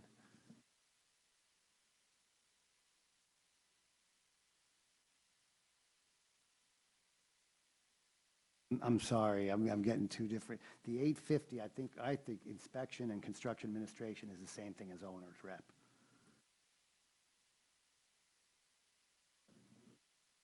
Right, so we started with 7.3, we added the 850, that gets to roughly He added it 8.2. in.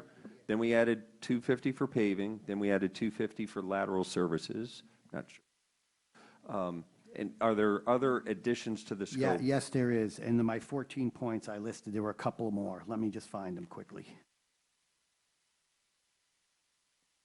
And while Mr. Hurley's looking up those numbers, what I'm really trying to get at is what are the numbers by line item, the scope change, and then ultimately get to a subtotal, which we can then understand how much the numbers inflated between 2020 and today. Yeah, and also, I guess, with the scope changes, again, I'm getting back to the quality of the original estimate and the basis for it. Again, the quality of the original estimate, if you're talking about this, what was it, 7.2, that was based, there were two cost estimates provided, and that, so we, they're fairly close. Those are the numbers that, as I said, Wright Peterson No, I hear you, provided. just that Yeah. there appear to be a bunch of items missing from it, and that's where I, just get concerned about the basis for how, was it comprehensive? Without having the report, I realize you've got it there. It's hard to tell. Yeah, again, in the one that's hard to read, there's 85 items that are listed in the bid document, or would-be bid estimate. So they do have 85 items listed, so it's fairly, I would definitely consider that detailed. So back to Mr. Curley's question, you said there were additional? There's 50,000 remediation, and then this is a little bit of a wide number and a range because the 40,000 to 300,000, so I was using the 300,000 for updating engineering and utility plans. And for an example there is because time has gone by, if there were a lot of changes and a utility company, let's just say, installed the line that now affects the sanitary sewer, then they have to do like a whole survey, an additional survey and all that. If there's only a minor change, then that number would be lower. So we have 50 and then 300,000 is what I would add, yep. Any other line items? And then I had listed a $900,000 contingency on here.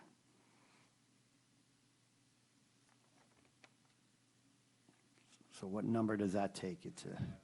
Yeah, I think that gets us almost to 9.9. So, Okay. and so, again, round numbers here, we're talking now we're at 10, and we're taking it up by another $1 million for. Yeah, essentially that's the case. I mean, we were debating, back and forth of what number to use. The grant that we applied for had a number of 10 million. But again, if that number falls short, then we're coming back here and asking for additional money.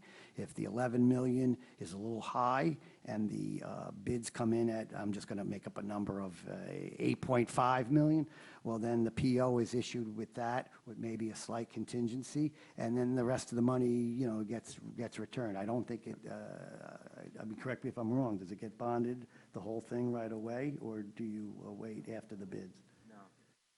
Split over 2 years, I No, believe, right? as we know, the money's going to be spent, we'll bond the money. All right, Mr. Hurley, I thank you for helping to walk through those additional items, because now I feel like if the subtotal is roughly 9.9 with the additional information, or additional items, and then adding 1.1, that's not the 30%. Yeah. But that's okay. I'm just trying to make sure we have this summarized. It does include 10% already, but Yep, I yep. think we're comfortable with, as much as we can with that number.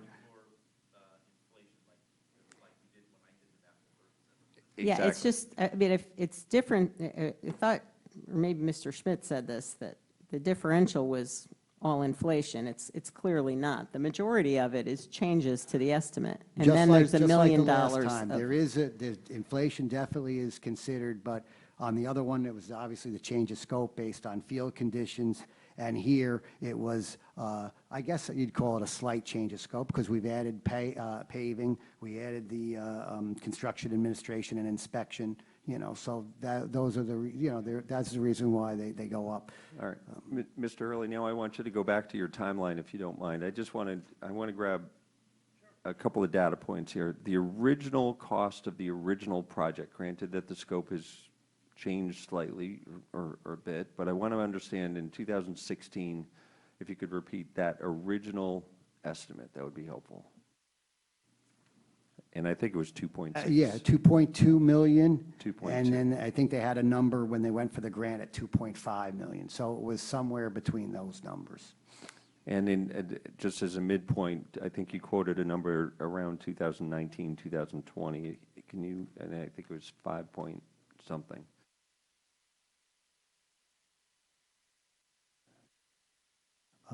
Yeah, let's see. In 2019, I have it as 5.05 million, and that would be July 2019. And then in December 2019, 6.5 million. And then if we added the construction administration costs, it almost went to 7 million. Okay. So and again, granted, whether it's paving or some of these other costs that you've added, we're seeing an escalation in this project that's far outsizes the inflation alone. But I do think that's part of these type of projects. I think it's not a surprise to me to see construction in general the inflation is outpacing general inflation. Projects like this are clearly outpacing general inflation. And the other thing that's really hard to determine is the duration of the project sometimes. I'm almost positive there's probably a dewatering or pumping. In order to put the pipe in, the trench has to be dry. And we were talking that the pipe is going to be 20 feet, 24 feet down. So you're going to be constantly dewatering, pumping, using pumps. You have to pay the contractor each day to pump. And so if the project lasts, say, 12 months or 14 months, that's a number. If it's 18 months, well, that number obviously increases. And that's the same thing with traffic control or any other thing. So the duration is also a key item that can change. Okay, thank you. I'm struggling with this because I want to support this project, only because I agree with the sense of urgency that it seems like every time we wait, the project doubles in cost. So I'm inclined to support this, but I guess I would just ask that as we consider these projects, future projects like this, especially if they're projects that have had starts and stops and starts and stops, if we have a better explanation, that would be helpful. I totally agree. As I said, I'll take some of the heat if you only knew what this week and last week were like. That's all I can say. Yes, I'll make sure we provide you that, because it's not fair to the boards. The more information, the more information you have, the better decision you can make. And I personally would take responsibility on that. I'm sorry. Yeah, and that's okay. I'm not looking for a fall guy. That's not the line of, that's not my point. But I know that, but I'm being honest with you. And I did think you had said something earlier. Mr. Walsh had asked about the type of report, roughly $50,000 cost to get a more detailed refresh of that report. I agree, it's not money well spent. But I also think you had said that you had thought that a refreshed estimate would be about $20K earlier when you were talking. It doesn't matter if it's $20K or $50K, but I think it also would have been helpful if part of the discussion tonight was to put that right out front and say we intentionally did not go out and get a refreshed report because we were really just adjusting for these few things. So. Okay, I'm noted. Thank you. Okay. I think are we ready to move forward on this? Yeah, no. You might have to abstain on this. You missed about an hour. You just have to push the thing, John, for some reason. I think we've had 7 presentations on this project, so I kind of know it. Exactly, yep.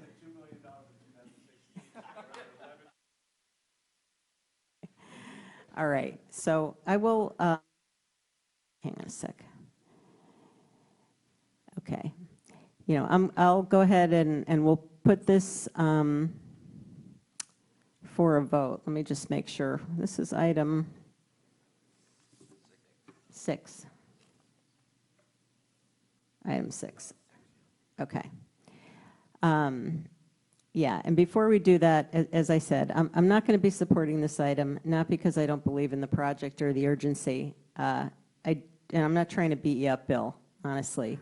But for an $11 million project, we can't come to the boards like this. I feel like if I were to vote for this, I'd be rubber stamping it without having the adequate information to get comfortable with it. And this is a very large project. We've asked for much more for much less amounts of money. So that's the reason I won't support it. Excuse me, Lori? Yes.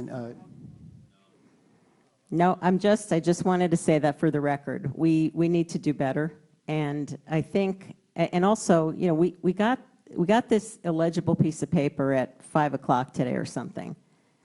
Not a good practice. So why don't we just go ahead with this? So for item 6, all those in favor of adopting the bond resolution set forth in item 6 of the agenda, please raise your hand. Okay, we have Mr. DeWitt, Ms. Leclerc, Mr. Testani, Mr. Walsh, Mr. Curley, opposed. Oh, Mr. Mottola in favor. Opposed, Mr. Stark, Ms. Charlton. Okay, the motion passes 6-2. Okay. If I may, thank you, and I will make sure that this information gets provided before our next RTM meeting. Thank you very much. Thank you. Bring it in for less than 11 million, Bill. Mr. Devanzo? Yes. I thought yes, I did before, yes. Yeah, before I took questions from the board. Okay.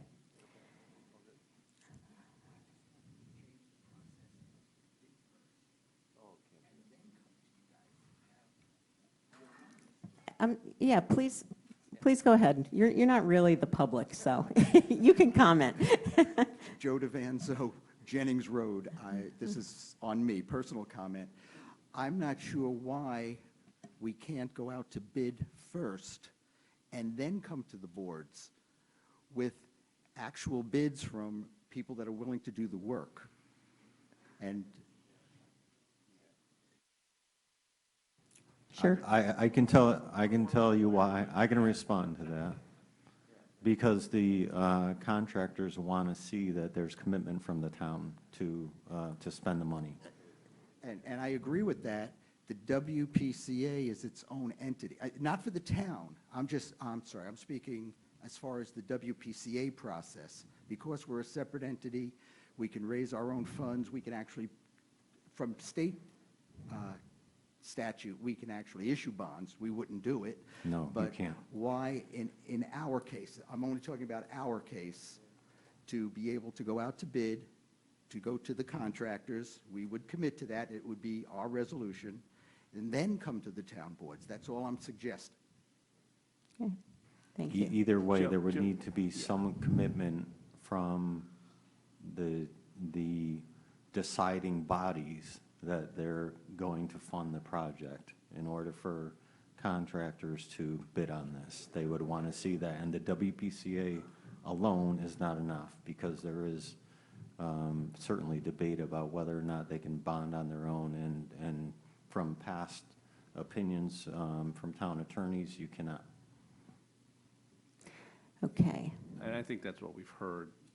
We've tried this over and over again, asked that question on many school projects and other things. And just preparing this 85 lines, knowing exactly how many pieces of things we would need, how far you'd have to dig down, all of this stuff, I would imagine that would take months, months and months. And just as I think, Bill, you said it takes $50,000 for us to get a cost estimate with alternatives, I think these companies are, with the possibility of losing it, it'd be a large hit, I guess.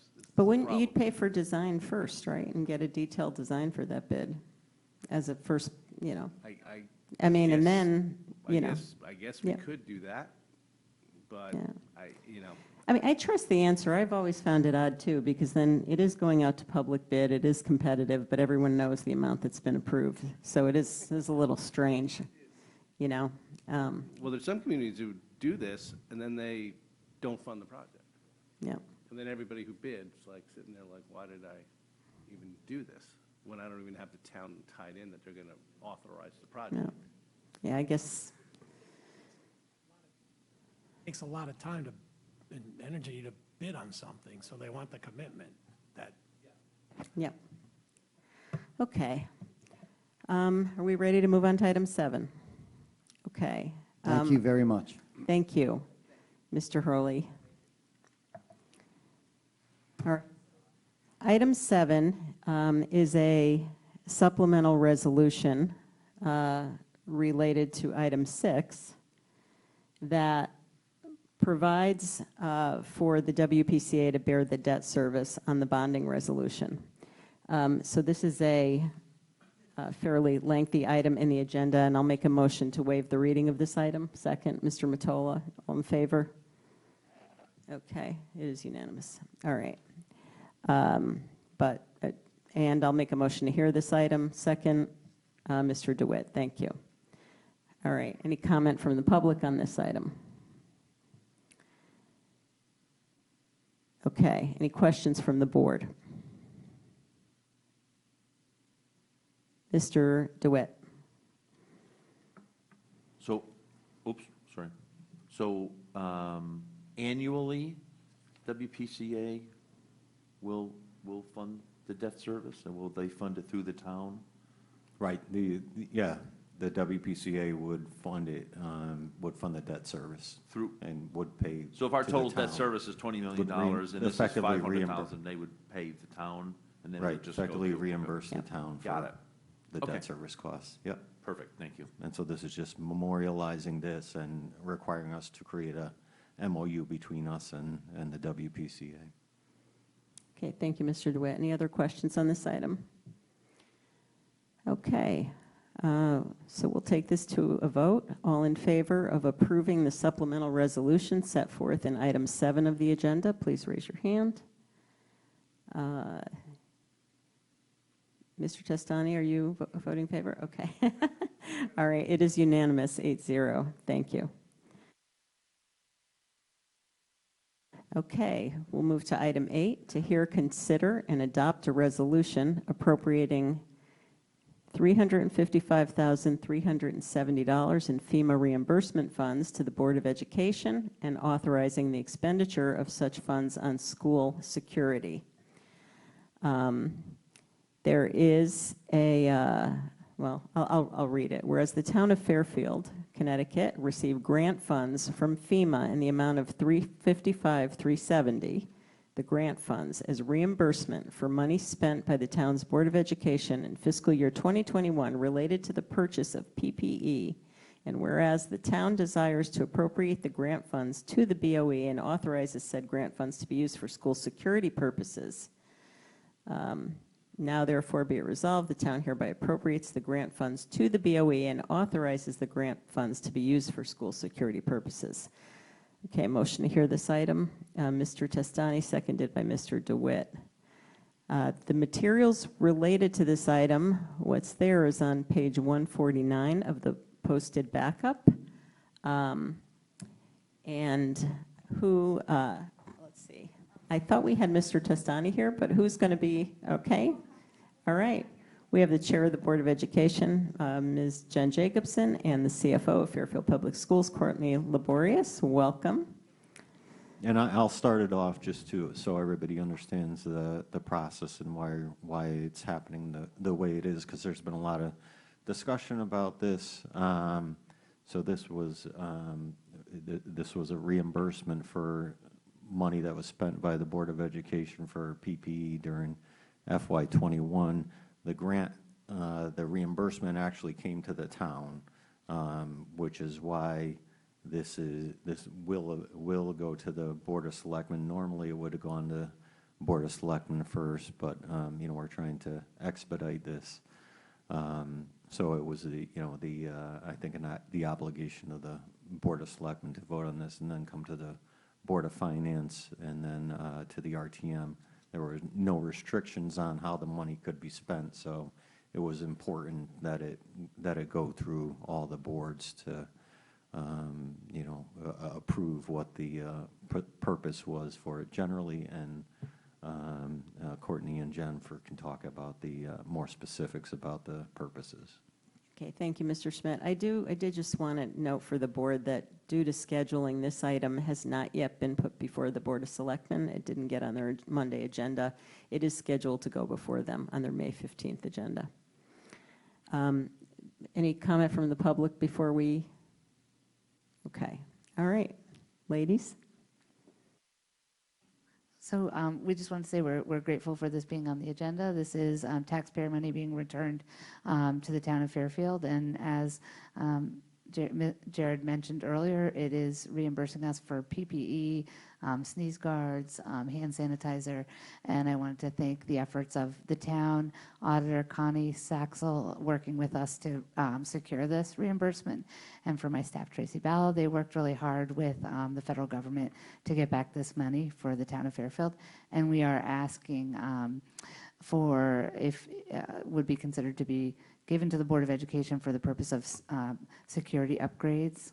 We saw it as a perfect opportunity to upgrade, especially considering the current environment and needs of our schools related to critical security projects. Hi, good evening, everyone. Jen Jacobson, Chair of the Board of Education. Thank you for putting us on your agendas this evening, and understand it will have to go through the other town bodies and the process that Jared laid out for us in regard to these funds. So as you recall, we did have a pretty big conversation with you all at the end of March on this item in a general sense in terms of what the superintendent was thinking in regards to these funds. Since then, the Board of Education themselves have had an executive session on this item to get a little bit more detail about those items that he's proposing on doing with these funds, and also at our last meeting authorized the superintendent and myself to work with the town bodies on the mechanisms that we would follow and the appropriation. So in some broad level, that's where we are, and happy to answer questions as much as I can, but just no disclaimer at this point, we won't go too far into the specifics. Thank you. Okay, thank you. Ms. Jacobson, and I understand, and I think the board understands that we're not going to, that we can't go into details around school security, but I do want to ask, though, and maybe as a background question before we get into questions from the board.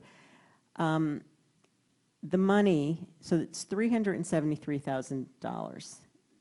I'm sorry, 355. I'm on the wrong. $355,000. So, is there a proposal for that amount of money, or near that amount of money, or is there a proposal for more than that amount, and this is just going to take us as far as we can go? Where have you gone, without getting into details of security? Can you just give background of where you've gone thus far in terms of determining the use of this money?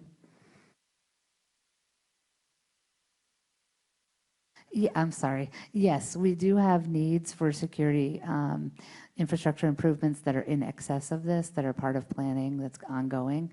And so this would be a portion of that. I think what you're asking is that the Director of Operations and Facility has gone out. There's been an initial kind of, shall we say, walk around, equipment that might be needed around that, and that this would be funding that would go towards starting to build that, and also collaboration with the PD and things like that. So I don't know how much more to tell you, but in terms of, I don't have a schedule right now for the actual equipment in front of me. Okay, and the reason I'm asking is I don't recall there was a security project on the waterfall. So is this getting a start on costs that will ultimately be in your operating budgets going forward, or how is that going to work? Yes, this is something that the Executive Director of Facilities and Operations has been looking towards, given the current school climate. So he has been talking with the superintendent ongoing about overall our security needs, and he's starting to develop a long-term plan, of which the spending of this funds would be one part of that long-term plan. So to answer it specifically, we do have security in the budget for next year. This would be in addition to what we're planning in next year's budget. Got it. All right. Thank you for that background. Questions from the board? Mr. Walsh. At what point are we going to get a presentation on this security in executive session, obviously, but a full presentation by the board and the police department of what we're looking at going forward? Because I don't know whether you're talking about this 300 and something thousand is going to pay for, 98% of what you plan on doing, or whether it's going to pay for 0.25% because you plan on spending $85 million on security. I have no idea what we're talking about. None whatsoever. And we have a full right, this board, to get a presentation in executive session, because I understand the security concerns. But we need to know what we're looking at going forward. We need to know what that means on your waterfall. And I think we need that sooner than later. I would hope that we could get it within the next 2 or 3 months. Madam Chair, can I just dovetail on that, especially considering that Ms. Laborious said, correct me if I'm wrong, you acknowledge this will be in the operational budget every year, starting next year, is that right? No, I'm sorry. We do have a line item in our budget for security for maintenance and ongoing projects. So you're at, and again, stop me, I'm with you on that. You're adding this 355 for the next fiscal year, correct? And then, I'm Grant, sorry, yeah. thank you, this fiscal year. Will that same amount be in next fiscal year? And then the year after that? Then you know what I'm saying, is that security line going to be increased by this amount every year? moving No, forward? I can say that this is upgrades to equipment that we do have maintenance already accounted for in the budget for the existing equipment. Whether or not that causes an additional cost, we would absorb that in next year's budget as we would need to. We don't intend to plan for any projects above and beyond any appropriated funds, which is whether it's through the town body or through a grant, nor would we. Yeah. Okay, no, and I just want to echo Mr. Walsh's request for us to learn more specifics. Well, right, I mean, and if you would, you can ask Mr. Testani to set that up, if you'd like to. We did talk about this a month ago. I didn't receive any requests to have such an item done by tonight, so would have been, Well, if you had met a month ago, if you wanted to do that, we could have possibly done it Well, before a tonight. month ago, we didn't really know what we were paying. What were we going to use this money for? A month ago, if you recall, when we were at the Fire Training Center, on what this money was going to be used for, you guys said you had some list of like 30 projects. And I'd asked for a list of those 30 projects, of different projects you guys always have on your list and you want to get done. I'm making that request again because I don't know why we never got that list, because that's what I thought we were going to be spending the money on, something off that list. Did we not talk about that?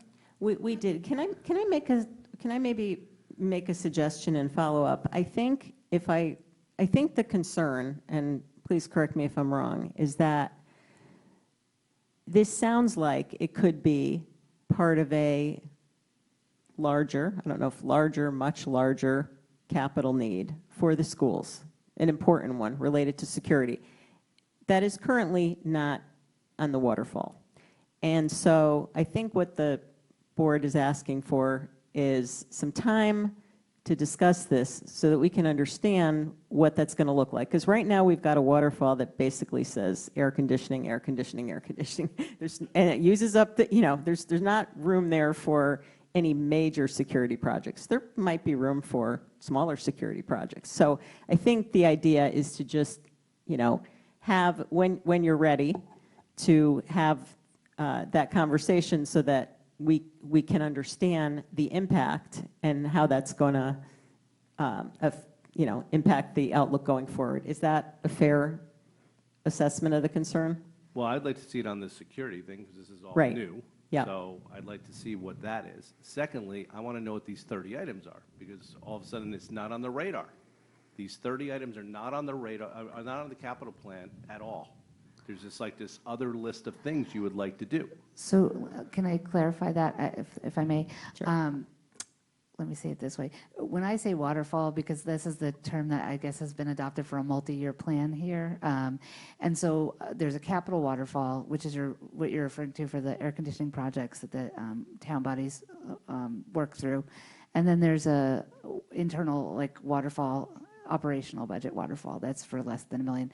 When I spoke about possible options early on in our conversations, and we may have only had one, so I apologize if I misspoke. I did come to that meeting late.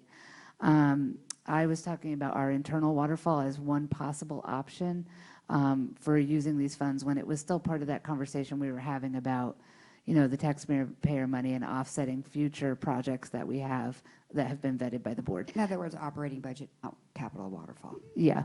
And then Mr. Testani and the board discussed this need for the security, and that, so that is why that's the use of this funds that we're describing now, which is not on our internal waterfall plan, meaning the operating waterfall plan. All right, can we get the operational waterfall capital items, the list of what those projects are? Because I just want to know about them now so that as they roll out, I think know you what mean they are. maintenance, right? Like anything that would fall under that classification, because it doesn't necessarily only mean Okay. capital. There could be painting, there could be all sorts of things in there that fall Okay, under so on that this. list of 30s, painting, I was thinking there were some other specific projects, not just generalized painting. It's facility needs, because our facility budget has been sort of reduced over time. So ongoing, it's our list of things that we need to accomplish, and we keep that list for the You're board. talking about the tier 1, tier 2, and tier 3? Yes. Okay, so that was in your backup on the budget process, so you did have that. But at the end, we can send you that directly to you again. But we have always, for a long time, as you're aware, had an ongoing maintenance list of projects, and that they are in tier 1s, tier 2s, and tier 3s, based on what we can add into the operating budget, but it's an ongoing list. Things come off as they get done, and they get it on, and it was linked in your backup to the budget process. That's separate than the capital waterfall that you were talking about. Okay. What I was looking for was what Ms. Laborious stated, that there was a list of 30. I don't know whether they're buried in your budget or not on every page. I don't know where they are. And we had asked for that list of 30 things, so that we'd be prepared for tonight on why you chose number 1, 7, 9, and 13 to do, and not the others. But I think it sounds like rather than using money for things on that list, they've gone a different route and decided to use it for security items that were not on that list and were not on the waterfall because the plan is still being developed. Is that right? Correct, and I Okay. apologize if that wasn't clearly communicated. And so I guess what I'm asking for is I'd like to see the list of 30 things.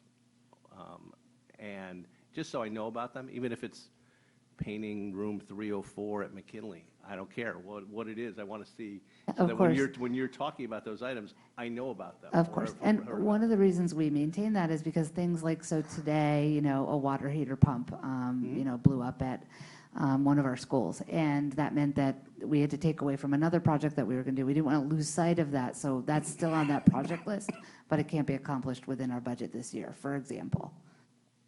Okay. Got it. And we'd be happy to send it around. All right, and based on our representation, Madam Chairwoman, if you can get this meeting scheduled, so it just doesn't fall through the cracks and we're going through the same thing next year. I'd like to know when the security stuff is going to be known and what the size of the project is, and an executive session planned with the police department to go into executive session to explain what these new needs are. I'll second that. That's a motion.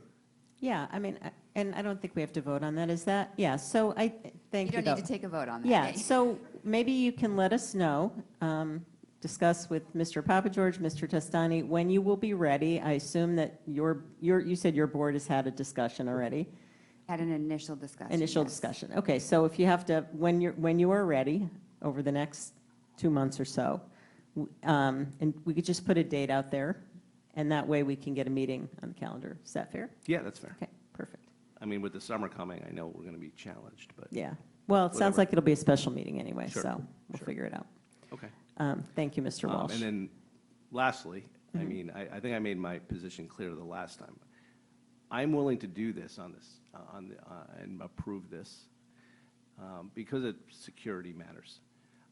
However, I mean, let's keep in mind, this grant that we're getting is to refund the town's taxpayers for money the taxpayers of this town, well, the board's approved in budgets in the past, and the taxpayers have funded it and paid it and are now getting that money back. Now, I know it's for security that will be coming up when it's agreed what they're looking for as part of this security plan, this new security plan.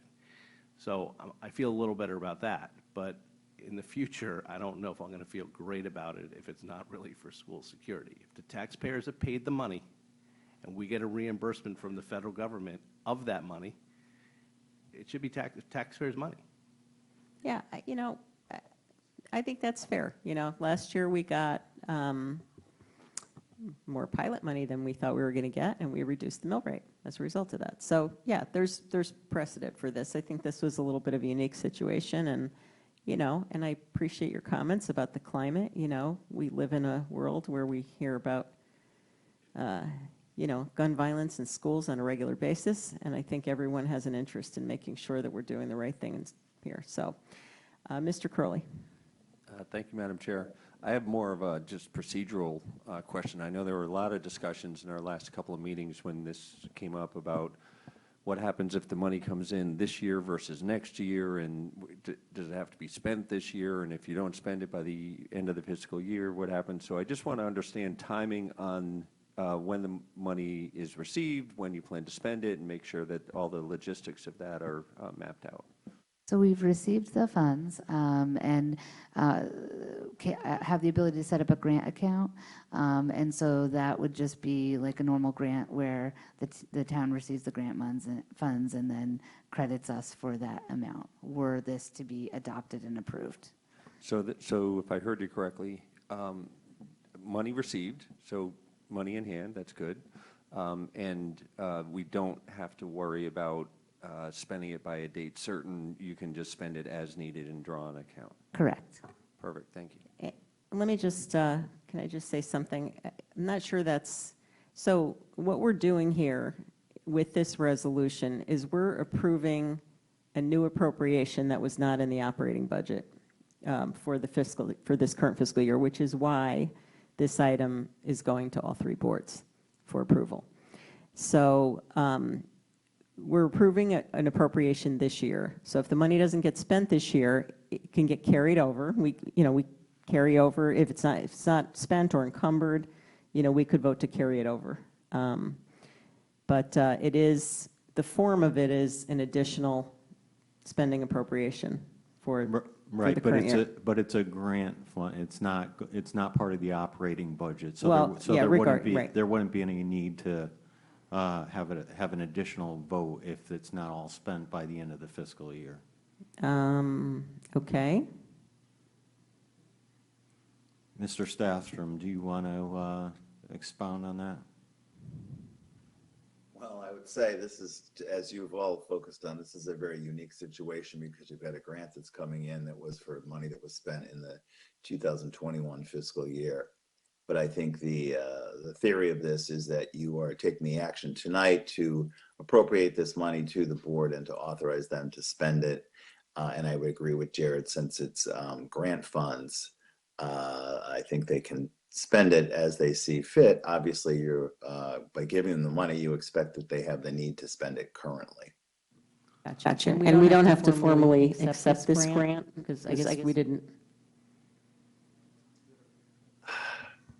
It's in the town's account already. I think it's already here. Yeah.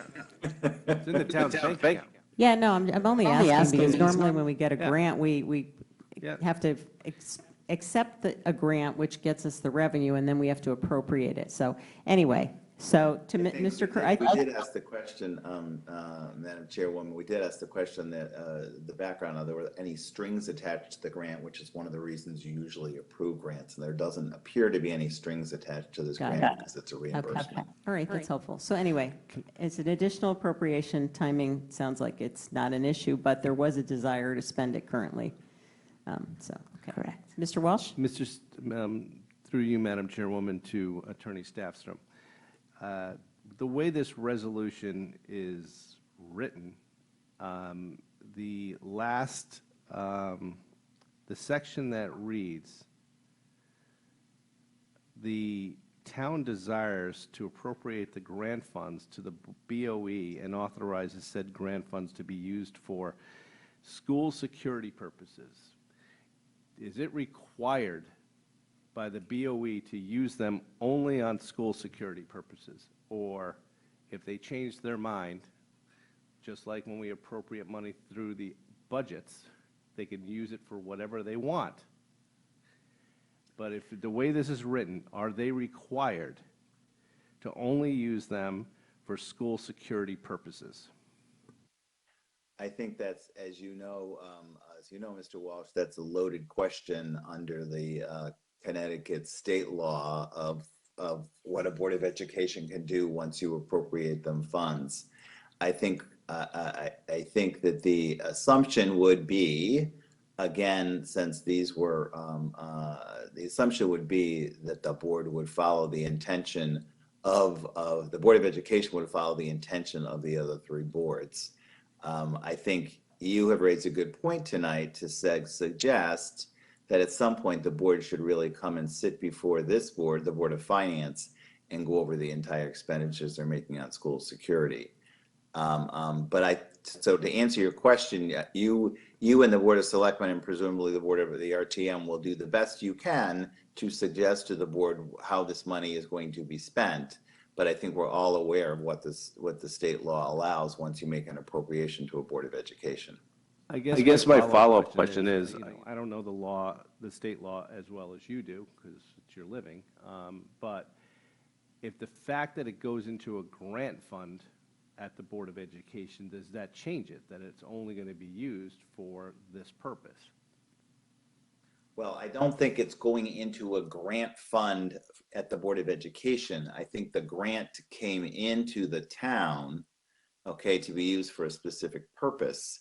You know, I think the discussions that I'd had with Mr. Schmidt about this is, I think, probably for purposes of FEMA, FEMA probably doesn't draw the distinction. A lot of other states would not draw a distinction between a Board of Education in a town or a Board of Education in a county.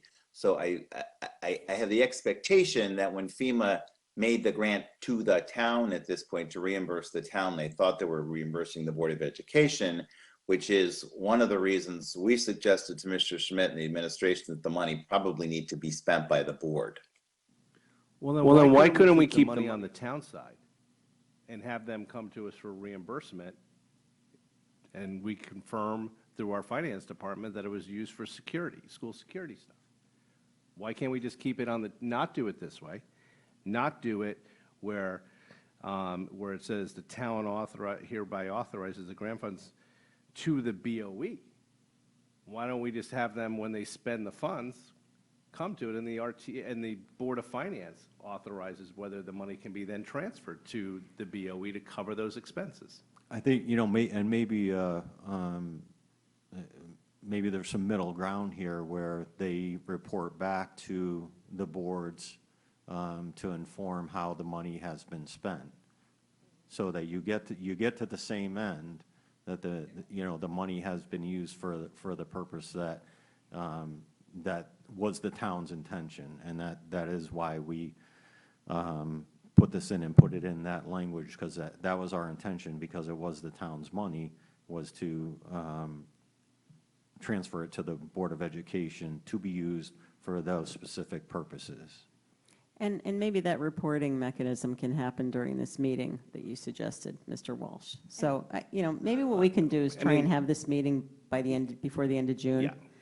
And that would be good. And maybe at the quarterly meetings, they report how much they've spent in that previous quarter of those funds until it's expended. that's fine. Can I interject here? So our superintendent, and I'm pardoned that he's not here to speak for himself, but it is our understanding and my board's understanding, he wants to spend this money before the end of June. Right. So if you guys would like to have this meeting, then let's make ourselves available as soon as possible.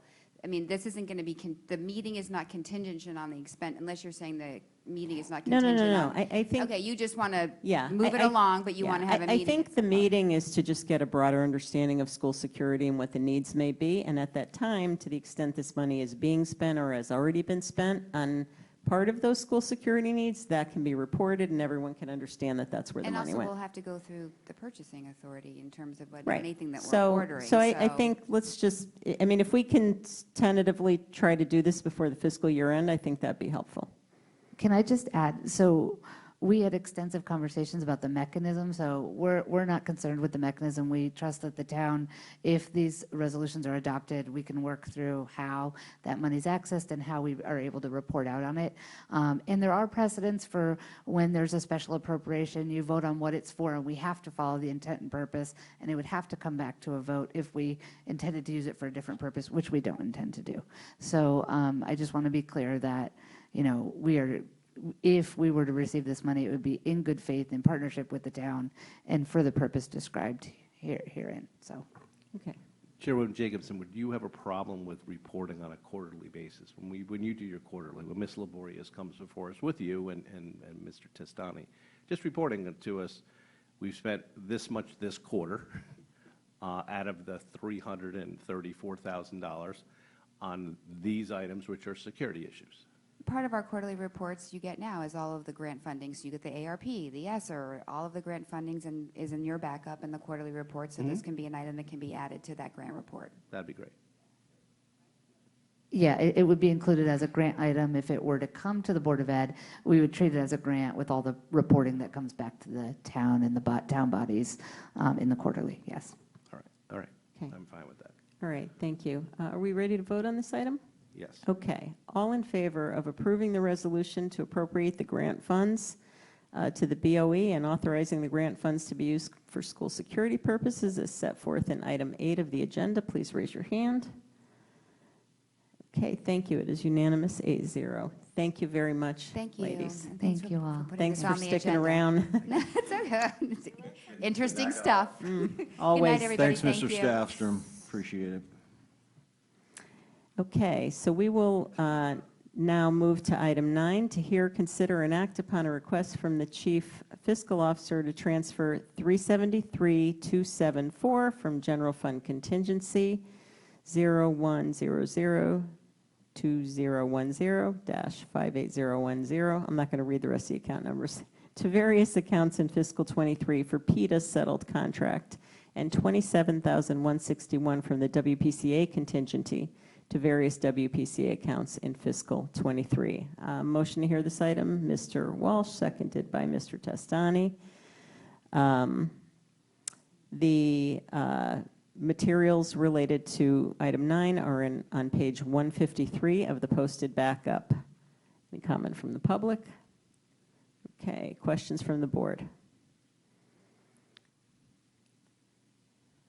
on this item? Now, Okay, this is where the rubber meets the road on these contracts. I see none. All in favor of approving the transfer set forth in item 9 of the agenda, please raise your hand. Okay, it is unanimous, 8-0. Move to item 10, to hear, consider, and act upon a request from the Chief Fiscal Officer to transfer $391,917 from General Fund Contingency to various accounts in fiscal 23 for police settled contract. Motion to hear this item, Mr. Walsh, seconded by Mr. DeWitt. The backup is on page 154 online. Comments from the public? None. Questions from the board? Mr. DeWitt? Sorry, I didn't realize that there was a breakout, so never mind, I'm good. Okay. Any questions from the board? All right. Seeing none. All in favor of approving the transfer set forth in item 10 of the agenda, please raise your hand. Okay. Thank you. It is unanimous, 8-0. Item 11, to hear, consider, and act upon a request from the Chief Fiscal Officer to transfer $334,907 from General Fund Contingency to various accounts in fiscal 23 for THEA settled contract, and $18,592 from WPCA Contingency to various WPCA accounts in fiscal 23. Motion to hear, Mr. Testani, seconded by Mr. Walsh. Comments from the public? Questions from the board?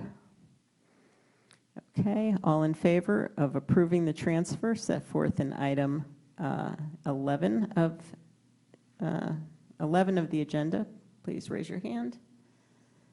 Okay, it is unanimous, 8-0. Item 12, Here, consider and act upon a request from the Chief Fiscal Officer to transfer $145,283 from general fund contingency to various accounts in fiscal '23 for nurses settle contract. I'll make a motion to hear this one. Second, Mr. DeWitt.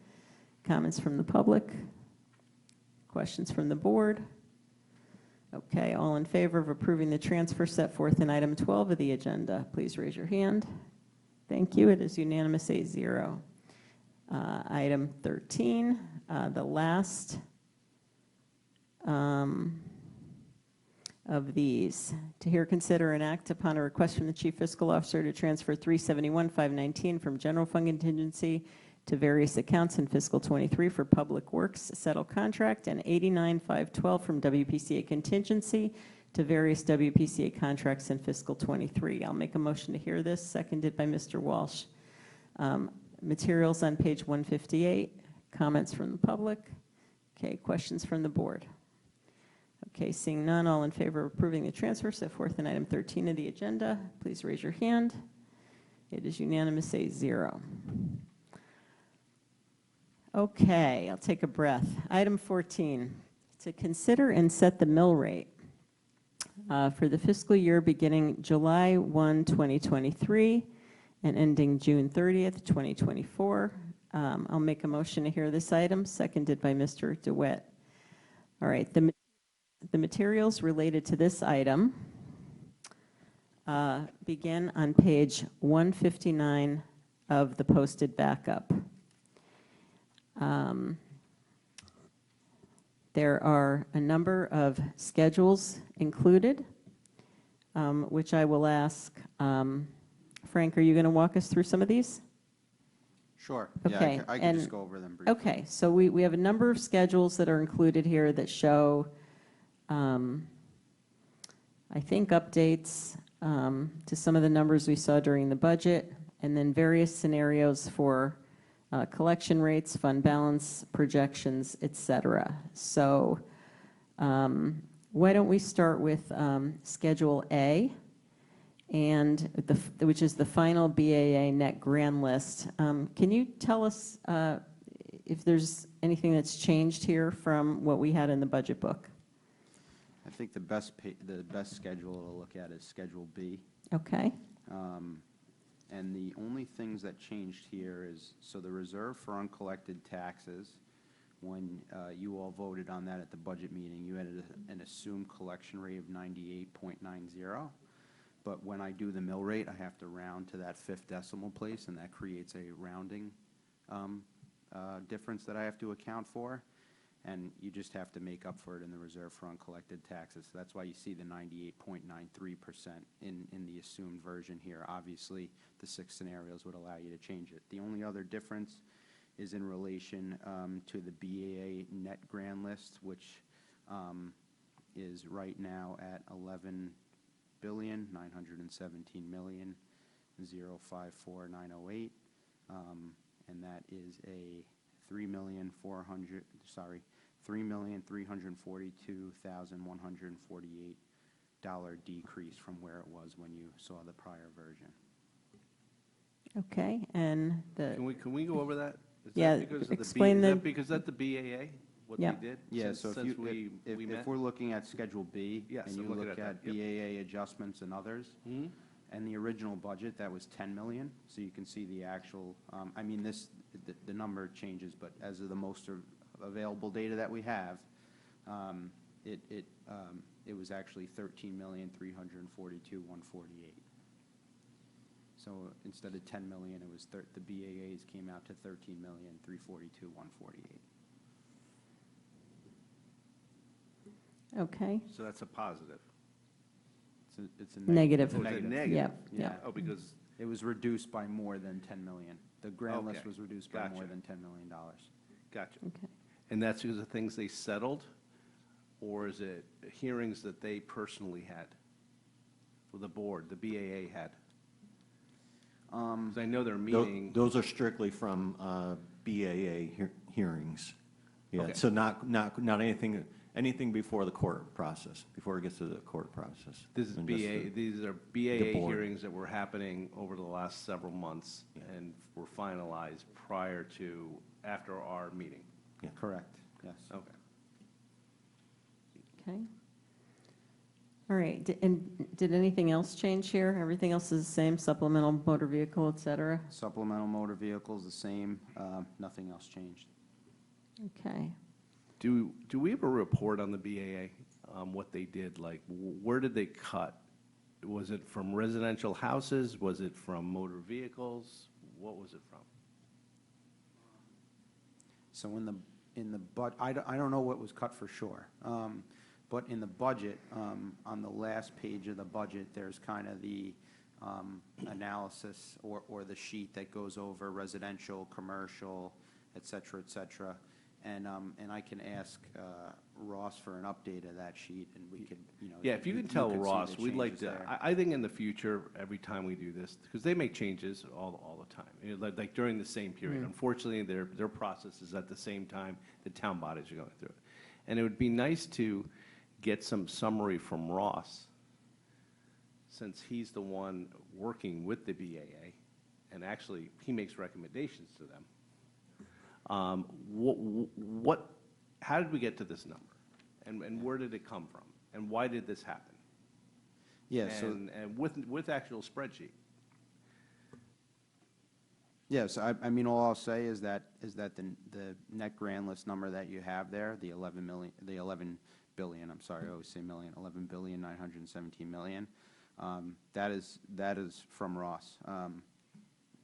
And so I can ask him for additional detail. Yeah, because it's kind of a large number. And so this isn't even, so this will change up until, so we'll set the mill rate based on this, but this is still an estimate, right? I mean, until, I think it constantly changes. yeah, from because my until understanding tax from bills Ross. are cut and we actually Yes. bill revenue, we So- are, yeah. Yeah, so from when he ran this report, even, from, I ask as close to this meeting as possible, allowing us enough time to send it out to you guys, but, it's as of a couple days ago, but even after, maybe a week or so, it would change a little bit. Okay. It's, the way we did this is no different than any way we've done it in the past, and I still talk to Linda, and I confirm that. No, and I don't doubt that it's any difference with the past, but when I see a drop of, almost $10 million, which, when you look at this number, it's, kind of almost a 50% drop. Well, we had the reval the year before, so it was a Yes. bigger number. It was, yeah. it was a bigger number Yeah, there. But they thought it would drop more than it did. Yes. Yeah. It would just be nice to kind of have like an attachment for tonight's meeting where he goes over what happened or why this is. And I don't even know whether this number is the actual amounts that they reduced, or is he putting in some number he thinks the court cases are going to bring in lower. Like, I don't even know what this all is, to be honest with you, what this number consists of. Like, is he assuming that maybe there's $7 million, but he knows that by the time we get to court over the next couple of months, there's going to be further reduction, and that's part of the $13 million? He doesn't assume anything in the, there's no assumption of the future. Okay. It's just what's happened. Okay. I can say it's a very simplified version. When I'm making the sheet and I ask him about it, he does have more, I guess you could say, complicated things that he's looking at. This is a more simplified version. Sure.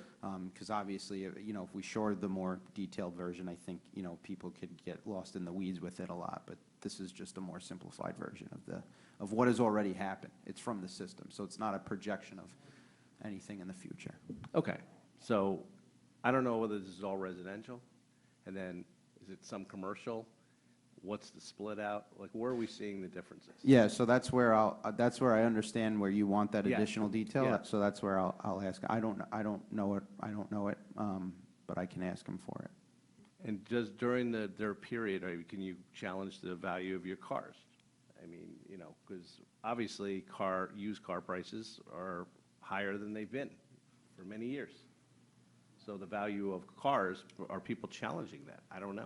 I know that these items related to the Board of Assessment Appeals are just related to. Property? Not Just car, not property. Okay, cars, okay. yeah. So just property. And Okay. he can definitely get the breakout of commercial and residential. Yeah, it'd just be interesting to see what's going on.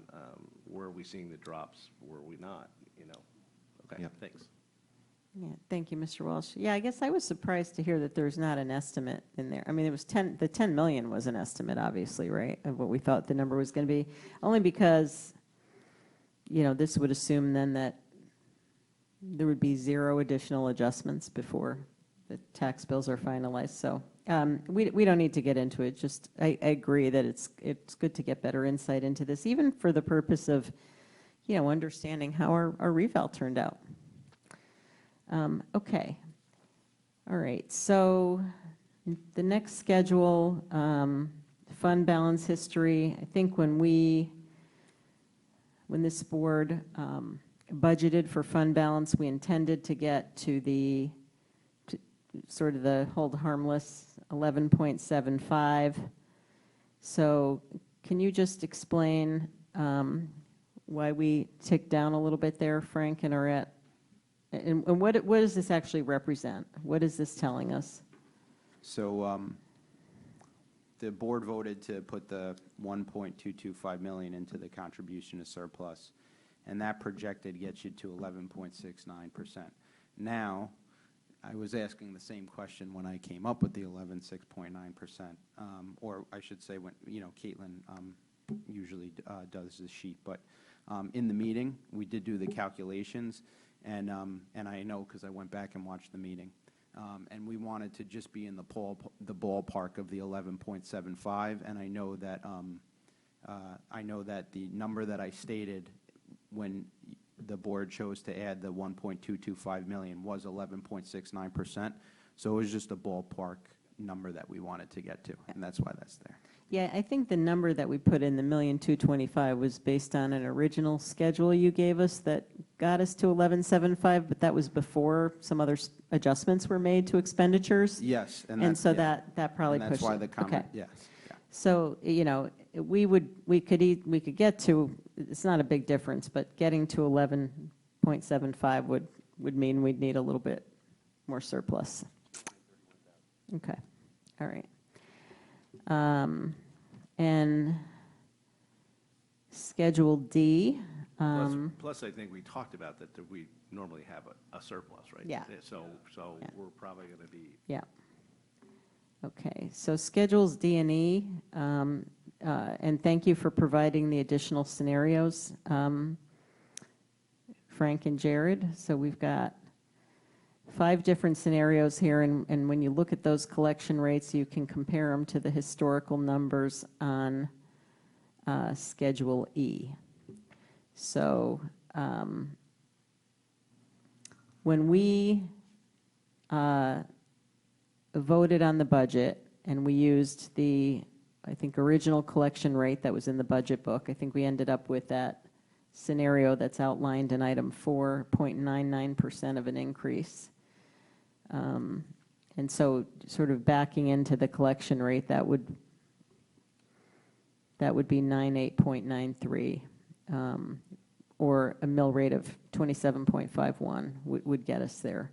So let me just open this up to the board for thoughts. Mr. Testani? Yeah, I just had a quick question. So Frank, the 8.93, that's the current as of today collection rate, is that correct? The current, you mean, you know, like in the quarterly reports or what we're Yeah, seeing in the current sorry, year? that's what I would say the current collection rate, I don't know the number off the top of my head, I think it's closer to 99. Go It's to closer to- next Schedule E. It's on the next page. Yeah. Yeah, so that's 2022. I thought you were asking about 2020, the current year's collection rate. The 2023 is just over, you know, just over the 99%.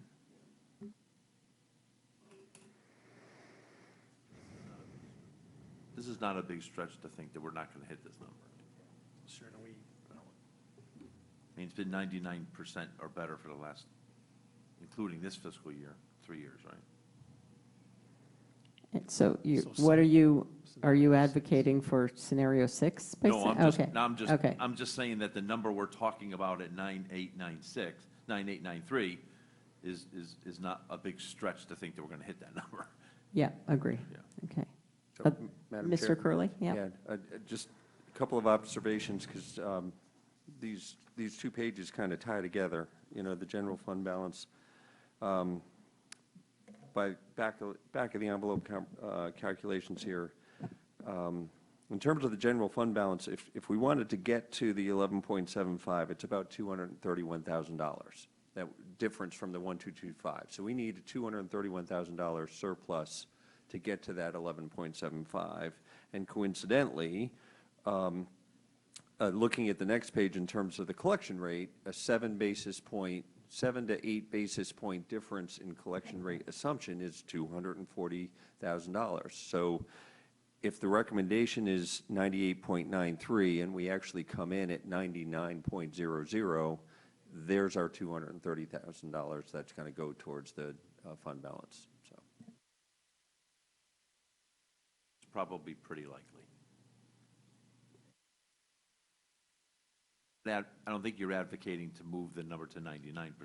You're just saying that historically, for the last 3 years, if we hit the collection numbers we're seeing, we'll make up that 250. Yeah, if we come in at 99 and we set it at 98.93, that would make up the fund balance differential, and then any actual surplus we have could be reallocated to other things. yeah, just to be clear, I'm not advocating to go to 99 point scenario 6, but I do recognize that we need to get to 99 in order to make up the 230,000 if we assume 98.93. So if we did want to create a cushion, we would actually consider scenario 2 or 3. Yeah, I also want to point out, To do too, no that, harm is what you're talking about. yeah, I mean, our right. surpluses have also come from spending that has, we haven't, vacancies, things like that, has been probably a bigger impact than, the amounts between these scenarios, but. Based on what, I'd like to make a motion that we adopt the collection rate at the 98.93 and therefore set the mill rate at 27.51. I'll second. Okay. Discussion on this motion? Any further discussion? No, I agree with that. Thank you. Okay. Anyone else? It's for all the reasons, including the points that Mr. Curley made, which were tied in getting the extra money to go towards the fund balance to hit the balance that we want, the fund balance that we want to get to be 11.75. It just happens to work out nicely on all regards. And it's not being aggressive, which I like. Great. All right. I can put this to a vote if everyone's ready. Okay. All in favor of setting the mill rate at 27.51 for the fiscal year beginning July 1, 2023 and ending June 30th, 2024, please raise your hand. Okay, it is unanimous, 8-0. And that's a wrap on the budget. And I'd like to thank all the work that the Finance Department put together on doing this mill rate presentation. It made it very easy to Yes, back agreed. into. Thank you. So thank the entire department, including Caitlin, for putting the presentation together. Thanks, guys. Okay. I just want to, Not you, Frank, though. We're not only Caitlin. Here, so I wanted to make sure we at least thanked her for. We thank her everybody part except in- Frank and Jared. No, it's both of you guys here today, plus Caitlin. I know it's a team effort, so I appreciate it. Made it very easy. to share. Agreed. Thank you very much. thank you all. Mr. DeWitt, But are you going to give a budget speech? No, I'm not going to give Okay. a budget speech, but as the Budget Committee Chairman, I do want to thank Frank especially for the quality of the book and the quality of the material. The Google Sheet was really everything that we thought it was going to be, and the process was great. So even though Mr. Walsh didn't want to thank you, I want to make sure I thank you. Yeah. Hear, hear. can I make a budget speech? Okay. I'll be short. No, seriously, I reached out to a lot of the the department chairs to comment on this budget process, and every one of them, I've mentioned this to Jared today, recognized Frank's contributions to this budget. Because I think, I'm sure a lot of us reacted to this differently than maybe we had in previous years. And I know from my own experience and people I talk to, Frank has a lot to be credited for that. So again, like Mr. DeWitt, although Jim didn't want to thank you, I would like to thank you, Frank, for your contribution. Seriously, it was really well recognized by many department heads I talked to. So Yeah, thank you for And those chairs. comments, Mr. Testani. We've said it before, and we appreciate everything that you did, Frank. And I also want to thank the board for, we had our little budget summit, if you will, I guess, last fall, and took, Mr. DeWitt led a discussion to take everyone's thoughts and comments. Board of Education also weighed in. That was very helpful. And, the finance team made it happen. So it was a great effort. So thank you, everyone. All right. Minutes. We'll move on to item 15. To hear, consider, and act upon the draft minutes of February 7th, 2023, February 21, March 2nd, March 8th, March 9th, and March 13th, 2023. I'll make a motion to hear this item. Second, Mr. DeWitt. Okay, so the draft minutes begin on page 166 of the posted backup, and we'll need to vote on some of these separately based on who was in attendance. So I'm going to try to do these in groups. So first, let's start with the minutes of February 7th, 2023. According to the record, Mr. Walsh was absent. Any comments on these minutes?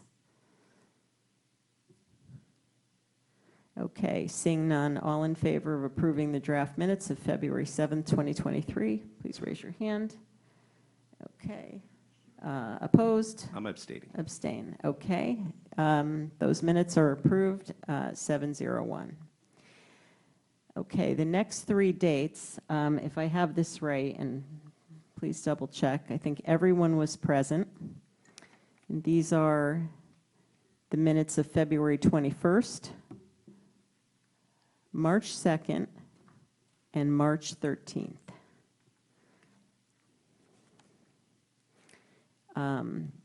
If there are any comments, I'll give everybody a minute. Any comments on these minutes of these three dates? Again, February 21st, March 2nd, March 13th.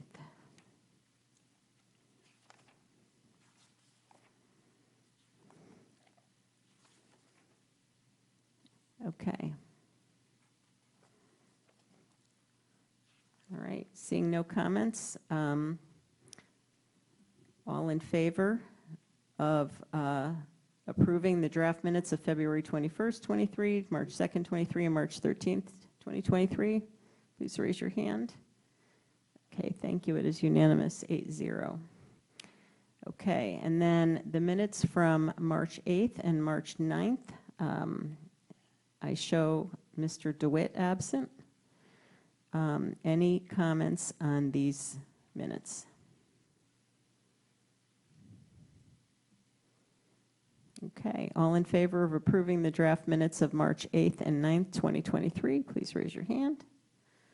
Opposed? Abstain? Okay, thank you. These minutes are approved, 701. All right. Item 16, to hear, consider, and act on any communications. Mr. Schmidt? My turn. I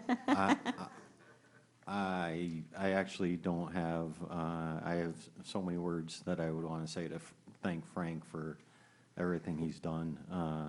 And, in other settings, I have thanked him, and I appreciate him for everything that he does for the town, really, ultimately. So, thanks, Frank. I appreciate it. And you're the best. We love you, man.